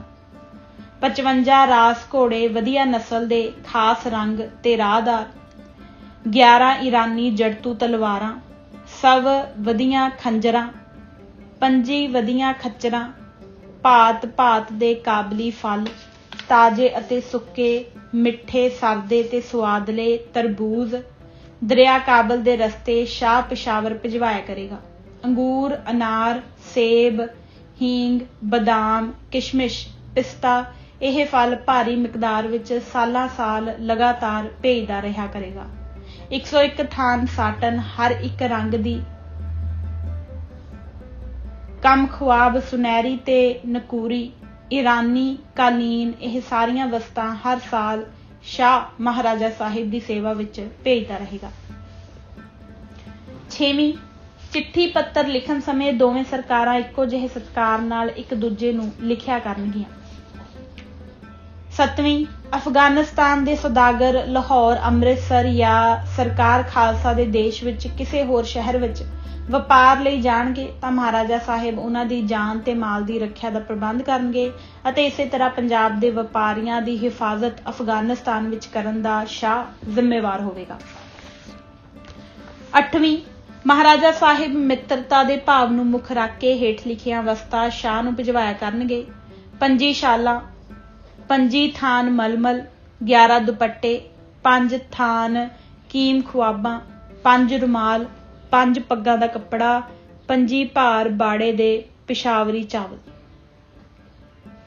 9ਵੀਂ, ਮਹਾਰਾਜਾ ਸਾਹਿਬ ਦੇ ਕਰਮਚਾਰੀ ਘੋੜੇ ਆਦਿ ਖਰੀਦਣ ਜਾਂ ਕਿਸੇ ਹੋਰ ਕੰਮ ਲਈ ਅਫਗਾਨਿਸਤਾਨ ਜਾਣ ਜਾਂ ਸ਼ਾਹ ਦੇ ਨੌਕਰ ਸ਼ਾਲਾਂ, ਬਜਾਜ਼ੀ ਆਦਿ ਖਰੀਦਣ ਲਈ ਪੰਜਾਬ ਆਉਣ ਤੇ ਉਹ ਖਰੀਦ 11,000 ਰੁਪਏ ਤੋਂ ਘੱਟ ਨਾ ਹੋਵੇ ਤਾਂ ਦੋਵੇਂ ਧਿਰਾਂ ਐਸੇ ਸੁਦਾਗਰਾਂ ਲਈ ਸਹੂਲਤਾਂ ਪੈਦਾ ਕਰਨਗੀਆਂ। 10ਵੀਂ, ਜਦੋਂ ਦੋਹਾਂ ਸਰਕਾਰਾਂ ਦੀਆਂ ਫੌਜਾਂ ਨੂੰ ਮਿਲ ਕੇ ਕੂਚ ਕਰਨ ਦਾ ਸਮਾਂ ਮਿਲੇ ਤਾਂ ਅਫਗਾਨੀ ਫੌਜ ਵਿੱਚ ਗਊ ਹੱਤਿਆ ਕਰਨੀ ਮਨ੍ਹਾ ਹੋਵੇਗੀ। 11ਵੀਂ, ਜਦ ਸ਼ਾਹ ਮਹਾਰਾਜਾ ਸਾਹਿਬ ਤੋਂ ਫੌਜੀ ਸਹਾਇਤਾ ਲਏ ਤਾਂ ਬਾਰਕਜ਼ਈਆਂ ਦਾ ਜਿੰਨਾ ਸਮਾਨ, ਜਵਾਹਰਾਤ, ਘੋੜੇ, ਹਥਿਆਰ ਆਦਿ ਛੋਟੇ ਵੱਡੇ ਕਿਸਮ ਦੇ ਸ਼ਾਹ ਦੇ ਹੱਥ ਲੱਗਣ ਉਹ ਦੋਵੇਂ ਸਰਕਾਰਾਂ ਬਰਾਬਰ ਭਾਗ ਆਪਸ ਵਿੱਚ ਵੰਡ ਲਿਆ ਕਰਨਗੀਆਂ। ਪਰ ਜੇ ਕਦੀ ਬਿਨਾਂ ਮਹਾਰਾਜੇ ਦੀ ਫੌਜੀ ਸਹਾਇਤਾ ਦੇ ਸ਼ਾਹ ਨੂੰ ਵੈਰੀਆਂ ਦਾ ਮਾਲ ਧਨ ਮਿਲੇ ਤਾਂ ਸ਼ਾਹ ਇਕਰਾਰ ਕਰਦਾ ਹੈ ਕਿ ਉਸ ਦਾ ਤੀਜਾ ਭਾਗ ਆਪਣੇ ਕਰਮਚਾਰੀਆਂ ਦੀ ਰਾਹੀਂ ਮਹਾਰਾਜਾ ਸਾਹਿਬ ਨੂੰ ਮਿੱਤਰਤਾ ਦੇ ਭਾਵ ਨੂੰ ਕਾਇਮ ਰੱਖਣ ਲਈ ਭੇਜਿਆ ਕਰੇਗਾ। 12ਵੀਂ, ਦੋਹਾਂ ਸਰਕਾਰਾਂ ਵਿੱਚ ਚਿੱਠੀ ਪੱਤਰ ਜਾਰੀ ਰਹੇਗਾ। 13ਵੀਂ, ਜੇ ਕਦੇ ਮਹਾਰਾਜਾ ਨੂੰ ਸ਼ਾਹ ਦੀ ਫੌਜ ਦੀ ਲੋੜ ਪਏ ਤਾਂ ਸ਼ਾਹ ਵਾਅਦਾ ਕਰਦਾ ਹੈ ਕਿ ਉਹ ਆਪਣੀ ਫੌਜ ਜ਼ਿੰਮੇਵਾਰ ਅਫਸਰਾਂ ਦੀ ਤਾਹਤ ਵਿੱਚ ਭੇਜਣਗੇ। ਇਸੇ ਤਰ੍ਹਾਂ ਮਹਾਰਾਜਾ ਸਾਹਿਬ ਲੋੜ ਦੇ ਸਮੇਂ ਸ਼ਾਹ ਦੀ ਆਪਣੀ ਮੁਸਲਮਾਨੀ ਫੌਜ ਦੁਆਰਾ ਮਦਦ ਕਰਨਗੇ ਜੋ ਇੱਕ ਪਤਵੰਤੇ ਅਫਸਰ ਦੀ ਸਰਦਾਰੀ ਵਿੱਚ ਹੋਵੇਗੀ ਤੇ ਇਹ ਕਾਬਲ ਤੱਕ ਭੇਜੀ ਜਾਵੇਗੀ। ਜਦੋਂ ਵੀ ਮਹਾਰਾਜਾ ਸਾਹਿਬ ਪਿਸ਼ਾਵਰ ਆਉਣਗੇ ਤਾਂ ਸ਼ਾਹ ਇੱਕ ਸ਼ਹਿਜ਼ਾਦੇ ਨੂੰ ਮਹਾਰਾਜਾ ਸਾਹਿਬ ਦੀ ਸੇਵਾ ਵਿੱਚ ਮੁਲਾਕਾਤ ਲਈ ਭੇਜਿਆ ਕਰਨਗੇ। ਮਹਾਰਾਜਾ ਉਸ ਦਾ ਆਦਰ ਉਸ ਦੇ ਦਰਜੇ ਅਨੁਸਾਰ ਕਰਨਗੇ। 14ਵੀਂ, ਵੈਰੀ ਤੇ ਮਿੱਤਰ ਤਿੰਨਾਂ ਸਰਕਾਰਾਂ ਦੇ ਸਾਂਝੇ ਹੋਣਗੇ ਅਰਥਾਤ ਅੰਗਰੇਜ਼ਾਂ, ਮਹਾਰਾਜਾ ਰਣਜੀਤ ਸਿੰਘ ਤੇ ਸ਼ਾਹ ਸੁਜਾਉਲ ਮੁਲਕ ਦੇ ਆਪਸ ਵਿੱਚ ਮਿੱਤਰ ਤੇ ਵੈਰੀ ਸਮਝੇ ਜਾਣਗੇ। 15ਵੀਂ, ਸ਼ਾਹ ਸੁਜਾਉਲ ਮੁਲਕ ਵਾਅਦਾ ਕਰਦਾ ਹੈ ਕਿ ਜਿਸ ਵਕਤ ਉਸ ਦਾ ਮੰਤਵ ਪੂਰਾ ਹੋ ਜਾਏਗਾ ਉਹ ਬਿਨਾਂ ਹੀਲੇ 2 ਲੱਖ ਰੁਪਇਆ ਨਾਨਕਸ਼ਾਹੀ ਉਸ ਦਿਨ ਤੋਂ ਸਾਲਾਨਾ ਮਹਾਰਾਜਾ ਨੂੰ ਦੇਣਗੇ ਜਿਸ ਦਿਨ ਤੋਂ ਖਾਲਸਾ ਫੌਜ ਸ਼ਾਹ ਨੂੰ ਮੁੜ ਹਕੂਮਤ ਦਿਵਾਉਣ ਲਈ ਕਾਬਲ ਵੱਲ ਰਵਾਨਾ ਹੋਏਗੀ। ਮਹਾਰਾਜਾ ਦੀ 5000 ਮੁਸਲਮਾਨੀ ਫੌਜ ਦੇ ਸਵਾਰ ਤੇ ਪੈਦਲ ਪਿਸ਼ਾਵਰ ਦੇ ਇਲਾਕੇ ਵਿੱਚ ਰਹਿਣਗੇ ਅਤੇ ਜਿੱਥੇ ਸ਼ਾਹ ਦੀ ਸਹਾਇਤਾ ਲਈ ਇਸ ਫੌਜ ਦੀ ਲੋੜ ਪਏਗੀ ਸਰਕਾਰ ਅੰਗਰੇਜ਼ੀ ਤੇ ਮਹਾਰਾਜਾ ਸਾਹਿਬ ਦੀ ਸਲਾਹ ਨਾਲ ਉੱਥੇ ਇਹ ਫੌਜ ਰੱਖੀ ਜਾਵੇਗੀ ਅਤੇ ਜਦ ਕੋਈ ਭਾਰੀ ਘਟਨਾ ਪੱਛਮ ਦੇ ਇਲਾਕੇ ਵਿੱਚ ਜ਼ਾਹਰ ਹੋਵੇ ਤਾਂ ਇਸ ਦਾ ਉਪਾਅ ਸਰਕਾਰ ਅੰਗਰੇਜ਼ੀ ਤੇ ਮਹਾਰਾਜਾ ਸਾਹਿਬ ਦੀ ਮਰਜ਼ੀ ਅਨੁਸਾਰ ਕੀਤਾ ਜਾਏਗਾ। ਜੇ ਕਦੇ ਮਹਾਰਾਜਾ ਨੂੰ ਸ਼ਾਹ ਦੀ ਫੌਜ ਦੀ ਲੋੜ ਪਵੇ ਤਾਂ ਉਸ ਸਮੇਂ ਦਾ ਰੁਪਇਆ ਜਿਸ ਦਾ ਜ਼ਿਕਰ ਕਿਸੇ ਸ਼ਰਤ ਵਿੱਚ ਉੱਪਰ ਆ ਚੁੱਕਾ ਹੈ ਉਨੇ ਸਮੇਂ ਦਾ ਅੰਦਾਜ਼ੇ ਨਾਲ ਮੁੱਲ ਉਤਾਰ ਦਿੱਤਾ ਜਾਇਆ ਕਰੇਗਾ। ਸਰਕਾਰ ਅੰਗਰੇਜ਼ੀ ਇਸ ਗੱਲ ਦੀ ਜ਼ਾਮਨੀ ਕਰਦੀ ਹੈ ਕਿ ਜਦ ਤੱਕ ਇਹ ਅਹਿਦਨਾਮਾ ਕਾਇਮ ਰਹੇਗਾ महाराजा ਨੂੰ ਉੱਪਰ ਲਿਖੀ ਰਕਮ ਸਾਲ ਬਸਾਲ ਠੀਕ ਸਮੇਂ ਸਿਰ ਪਹੁੰਚ ਜਾਇਆ ਕਰੇਗੀ। 16ਵੀਂ, ਸ਼ਾਹ ਸੁਜਾਉਲ ਮੁਲਕ ਵਾਅਦਾ ਕਰਦਾ ਹੈ ਕਿ ਆਪਣੇ ਵੱਲੋਂ ਤੇ ਆਪਣੇ ਵਾਰਸਾਂ ਤੇ ਜਾਨਸ਼ੀਨਾਂ ਵੱਲੋਂ ਕੁੱਲ ਹਕੂਕ ਮਾਲਗੁਜ਼ਾਰੀ ਤੇ ਹਾਕਮਰਾਨੀ ਉਸ ਮੁਲਕ ਦੇ ਜੋ ਸਿੰਧ ਦੇ ਮੀਰਾਂ ਦੇ ਕਬਜ਼ੇ ਵਿੱਚ ਹੈ ਛੱਡਦੇ ਹਨ, ਇਸ ਸ਼ਰਤ ਪਰ ਕਿ ਸਿੰਧ ਦੇ ਮੀਰ ਉਨਾ ਰੁਪਇਆ ਤਾਰਨ ਜਿੰਨਾ ਸਰਕਾਰ ਅੰਗਰੇਜ਼ੀ ਤਜਵੀਜ਼ ਕਰੇ, ਜਿਸ ਵਿੱਚੋਂ 15 ਲੱਖ ਰੁਪਇਆ ਮਹਾਰਾਜਾ ਰਣਜੀਤ ਸਿੰਘ ਨੂੰ ਦੇਣਗੇ। ਜਦ ਇਹ ਰਕਮ ਮੀਰਾਂ ਵੱਲੋਂ ਦਾਖਲ ਕਰ ਦਿੱਤੀ ਜਾਏਗੀ ਤਾਂ 12 ਮਾਰਚ ਸੰਨ 1833 ਦੇ ਅਹਿਦਨਾਮੇ ਦੀ ਚੌਥੀ ਸ਼ਰਤ ਰੱਦ ਸਮਝੀ ਜਾਵੇਗੀ। ਰਿਵਾਜ਼ੀ ਚਿੱਠੀ ਪੱਤਰ ਅਤੇ ਤੋਹਫੇ ਸੁਗਾਤਾਂ ਦਾ ਦੇਣਾ ਪਹਿਲੇ ਦੀ ਤਰ੍ਹਾਂ ਮਹਾਰਾਜੇ ਤੇ ਸਿੰਧ ਦੇ ਮੀਰਾਂ ਵਿੱਚ ਪ੍ਰਚਲਿਤ ਰਹੇਗਾ। 17ਵੀਂ, ਜਦ ਸ਼ਾਹ ਸੁਜਾ ਆਪਣੀ ਹਕੂਮਤ ਅਫਗਾਨਿਸਤਾਨ ਵਿੱਚ ਕਾਇਮ ਕਰ ਲਏਗਾ ਤਾਂ ਉਹ ਹਾਕਮ ਹਿਰਾਤ ਪਰ ਜੋ ਸ਼ਾਹ ਦਾ ਭਤੀਜਾ ਹੈ ਧਾਵਾ ਨਹੀਂ ਕਰੇਗਾ ਤੇ ਨਾ ਹੀ ਉਸ ਤੋਂ ਉਹ ਮੁਲਕ ਖੋਵੇਗਾ ਜੋ ਇਸ ਸਮੇਂ ਉਸ ਦੇ ਕਬਜ਼ੇ ਵਿੱਚ ਹੈ। 18ਵੀਂ, ਸ਼ਾਹ ਸੁਜਾਉਲ ਮੁਲਕ ਆਪਣੇ ਅਤੇ ਆਪਣੇ ਵਾਰਸਾਂ ਜਾਨਸ਼ੀਨਾਂ ਵੱਲੋਂ ਇਕਰਾਰ ਕਰਦਾ ਹੈ ਕਿ ਉਹ ਕਿਸੇ ਗੈਰ ਵਿਦੇਸ਼ੀ ਸਰਕਾਰ ਨਾਲ ਮੇਲ ਮਿਲਾਪ ਬਿਨਾਂ ਪ੍ਰਵਾਨਗੀ ਸਰਕਾਰ ਅੰਗਰੇਜ਼ੀ ਤੇ ਖਾਲਸਾ ਸਰਕਾਰ ਦੇ ਨਹੀਂ ਰੱਖੇਗਾ ਅਤੇ ਜੇ ਕੋਈ ਵਿਦੇਸ਼ੀ ਤਾਕਤ ਸਰਕਾਰ ਅੰਗਰੇਜ਼ੀ ਜਾਂ ਖਾਲਸਾ ਸਰਕਾਰ ਦੇ ਇਲਾਕੇ ਪਰ ਫੌਜੀ ਚੜ੍ਹਾਈ ਕਰਨ ਦਾ ਇਰਾਦਾ ਕਰੇ ਤਾਂ ਸ਼ਾਹ ਆਪਣੀ ਪੂਰੀ ਫੌਜੀ ਤਾਕਤ ਨਾਲ ਉਸ ਦਾ ਟਾਕਰਾ ਕਰੇਗਾ। ਤਿੰਨੇ ਸਰਕਾਰਾਂ ਅੰਗਰੇਜ਼, ਮਹਾਰਾਜਾ ਰਣਜੀਤ ਸਿੰਘ ਤੇ ਸ਼ਾਹ ਸੁਜਾਉਲ ਮੁਲਕ ਉੱਪਰ ਲਿਖੀਆਂ ਸ਼ਰਤਾਂ ਸੱਚੇ ਦਿਲੋਂ ਪ੍ਰਵਾਨ ਕਰਦੇ ਹਨ ਅਤੇ ਇਹਨਾਂ ਤੇ ਅਮਲ ਕਰਨ ਵਿੱਚ ਕਦੇ ਚੂਕ ਨਹੀਂ ਕਰਨਗੇ, ਜਿਸ ਦੇ ਅਰਥ ਇਹ ਹਨ ਕਿ ਇਹ ਅਹਿਦਨਾਮਾ ਸਦਾ ਲਈ ਕਾਇਮ ਰਹੇਗਾ। ਇਸ ਦੀ ਵਰਤੋਂ ਉਸ ਦਿਨ ਤੋਂ ਹੋਏਗੀ ਜਿਸ ਤਰੀਕ ਤੋਂ ਇਸ ਪਰ ਤਿੰਨਾਂ ਧਿਰਾਂ ਦੀਆਂ ਮੋਹਰਾਂ ਲੱਗ ਜਾਣਗੀਆਂ ਤੇ ਦਸਤਖਤ ਹੋ ਜਾਣਗੇ। ਇਹ ਲਿਖਤ ਲਾਹੌਰ ਵਿੱਚ ਲਿਖੀ ਗਈ। ਤਰੀਕ 26 ਜੂਨ ਸੰਨ 1838 ਈਸਵੀ। ਰਾਈਟ ਆਨਰੇਬਲ ਗਵਰਨਰ ਜਨਰਲ ਨੇ ਇਸ ਨੂੰ ਸ਼ਿਮਲੇ ਵਿੱਚ ਤਸਦੀਕ ਕੀਤਾ। 3 ਜੁਲਾਈ 1838 ਈਸਵੀ। ਦਸਤਖਤ ਆਕਲੈਂਡ, ਰਣਜੀਤ ਸਿੰਘ ਅਤੇ ਸੁਜਾਉਲ ਮੁਲਕ। ਉਪਰੋਕਤ ਅਹਿਦਨਾਮੇ ਦੀ ਪ੍ਰਵਾਨਗੀ ਦੇ ਉਪਰੰਤ ਚੜ੍ਹਾਈ ਦੀਆਂ ਤਿਆਰੀਆਂ ਬੜੀ ਸਰਗਰਮੀ ਨਾਲ ਹੋਣ ਲੱਗੀਆਂ। ਅੰਗਰੇਜ਼ ਫੌਜ ਦਾ ਇਕੱਠ ਫਿਰੋਜ਼ਪੁਰ ਹੋਣਾ ਆਰੰਭ ਹੋਇਆ, ਜੋ ਇਤਿਹਾਸ ਵਿੱਚ ਸਿੰਧ ਆਰਮੀ ਦੇ ਨਾਮ ਪਰ ਪ੍ਰਸਿੱਧ ਹੈ। ਇੱਧਰ ਮਹਾਰਾਜਾ ਸਾਹਿਬ ਨੇ 15,000 ਫੌਜ ਦੇ ਬਲਵਾਨ ਦਸਤੇ ਨੂੰ ਤਿਆਰੀ ਦਾ ਹੁਕਮ ਦਿੱਤਾ। ਜਦ ਚੜ੍ਹਾਈ ਦਾ ਸਾਰਾ ਪ੍ਰਬੰਧ ਪੂਰੇ ਤੌਰ ਪਰ ਠੀਕ ਹੋ ਗਿਆ ਤਾਂ 3 ਨਵੰਬਰ 1838 ਈਸਵੀ ਨੂੰ Lord Auckland governor general Hind ਖੁਦ ਮਹਾਰਾਜਾ ਸਾਹਿਬ ਦੀ ਮੁਲਾਕਾਤ ਲਈ ਫਿਰੋਜ਼ਪੁਰ ਆਏ। ਇੱਧਰੋਂ ਮਹਾਰਾਜਾ ਸਾਹਿਬ ਵੀ ਬੜੀ ਸੱਜ ਧੱਜ ਨਾਲ ਆਪਣੇ ਪਤਵੰਤੇ ਪ੍ਰਾਹੁਣੇ ਨੂੰ ਮਿਲੇ। ਇਸ ਸਮੇਂ ਦੋਹਾਂ ਧਿਰਾਂ ਨੇ ਇੰਨਾ ਸ਼ਾਨੋ ਸ਼ੌਕਤ ਤੋਂ ਕੰਮ ਲਿਆ ਕਿ ਇਸ ਮੁਲਾਕਾਤ ਨੂੰ ਸੁਨਹਿਰੀ ਸ਼ਾਨ ਵਾਲਾ ਸੰਮੇਲਨ ਕਿਹਾ ਜਾਂਦਾ ਹੈ। ਵਿਦਾਇਗੀ ਪਰ ਮਹਾਰਾਜਾ ਸਾਹਿਬ ਨੇ ਬੜੇ ਕੀਮਤੀ ਤੋਹਫੇ ਆਪਣੇ ਪ੍ਰਾਹੁਣੇ ਨੂੰ ਦਿੱਤੇ। ਇਸ ਤਰ੍ਹਾਂ ਗਵਰਨਰ ਜਨਰਲ ਵੱਲੋਂ ਵੀ ਕਈ ਬਹੁਮੁੱਲੀਆਂ ਚੀਜ਼ਾਂ ਤੋਂ ਛੁੱਟ 2 9 ਪਾਉਂਡ ਗੋਲਾ ਚਲਾਉਣ ਵਾਲੀਆਂ ਤੋਪਾਂ ਮਹਾਰਾਜੇ ਦੇ ਪੇਸ਼ ਕੀਤੀਆਂ, ਜਿਨ੍ਹਾਂ ਨੂੰ ਸ਼ੇਰੇ ਪੰਜਾਬ ਨੇ ਪ੍ਰਵਾਨਗੀ ਦੀ ਇੱਜ਼ਤ ਬਖਸ਼ੀ। ਇੱਥੋਂ ਮਹਾਰਾਜਾ ਸਾਹਿਬ ਲਾਰਡ ਆਕਲੈਂਡ ਨੂੰ ਆਪਣੇ ਨਾਲ ਲਾਹੌਰ ਲੈ ਆਏ ਅਤੇ ਆਪਣੇ ਪ੍ਰਾਹੁਣੇ ਦੀ ਉਹ ਪ੍ਰਾਹੁਣਾਚਾਰੀ ਕੀਤੀ ਕਿ ਗਵਰਨਰ ਜਨਰਲ ਹੈਰਾਨ ਰਹਿ ਗਏ। ਸੰਨ 1838 ਦੇ ਅਖੀਰ ਤੱਕ ਸਾਰੀਆਂ ਜੰਗੀ ਤਿਆਰੀਆਂ ਸੰਪੂਰਨ ਹੋ ਗਈਆਂ ਤੇ 2 ਜਨਵਰੀ ਸੰਨ 1839 ਨੂੰ 15,000 ਅੰਗਰੇਜ਼ੀ ਫੌਜ ਤੇ 15,000 ਹੀ ਖਾਲਸਾ ਫੌਜ ਨੇ ਅਫਗਾਨਿਸਤਾਨ ਫਤਿਹ ਕਰਨ ਲਈ ਕੂਚ ਕਰ ਦਿੱਤਾ।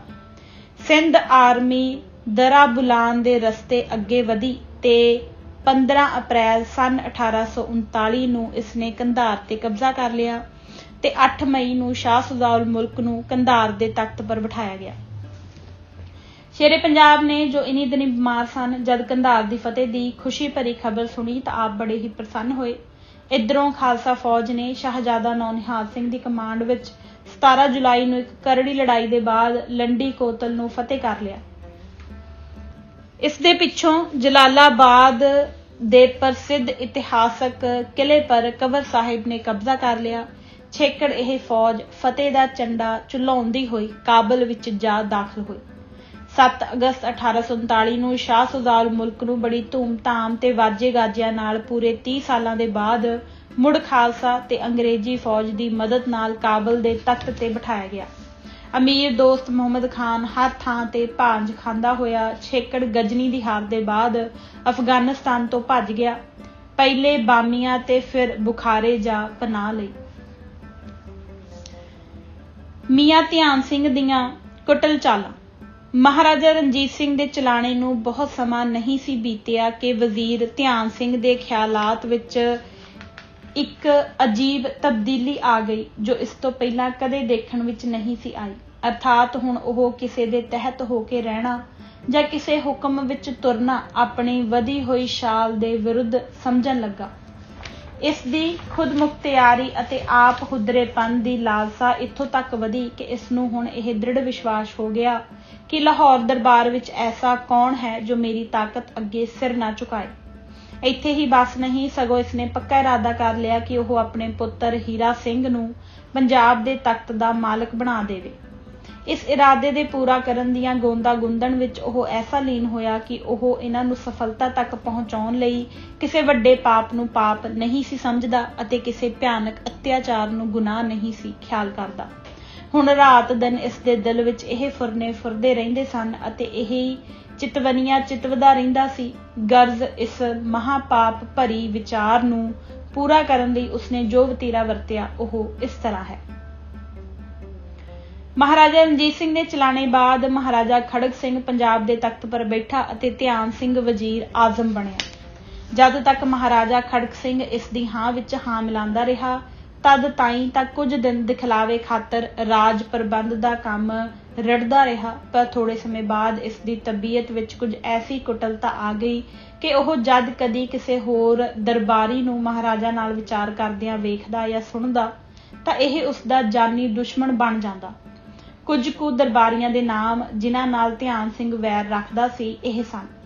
ਜਮਾਦਾਰ ਖੁਸ਼ਹਾਲ ਸਿੰਘ ਦਾ ਰਸੂਖ ਲਾਹੌਰ ਦਰਬਾਰ ਵਿੱਚ ਵੱਧਦਾ ਦੇਖ ਕੇ ਧਿਆਨ ਸਿੰਘ ਇਸ ਦਾ ਵੈਰੀ ਹੋ ਗਿਆ। ਮੇਜਰ ਸਮਾਇਤ ਇਹ ਦੀਵਾਨ ਸਾਵਨ ਮਲ ਦੇ ਖੂਨ ਦਾ ਪਿਆਸਾ ਸੀ।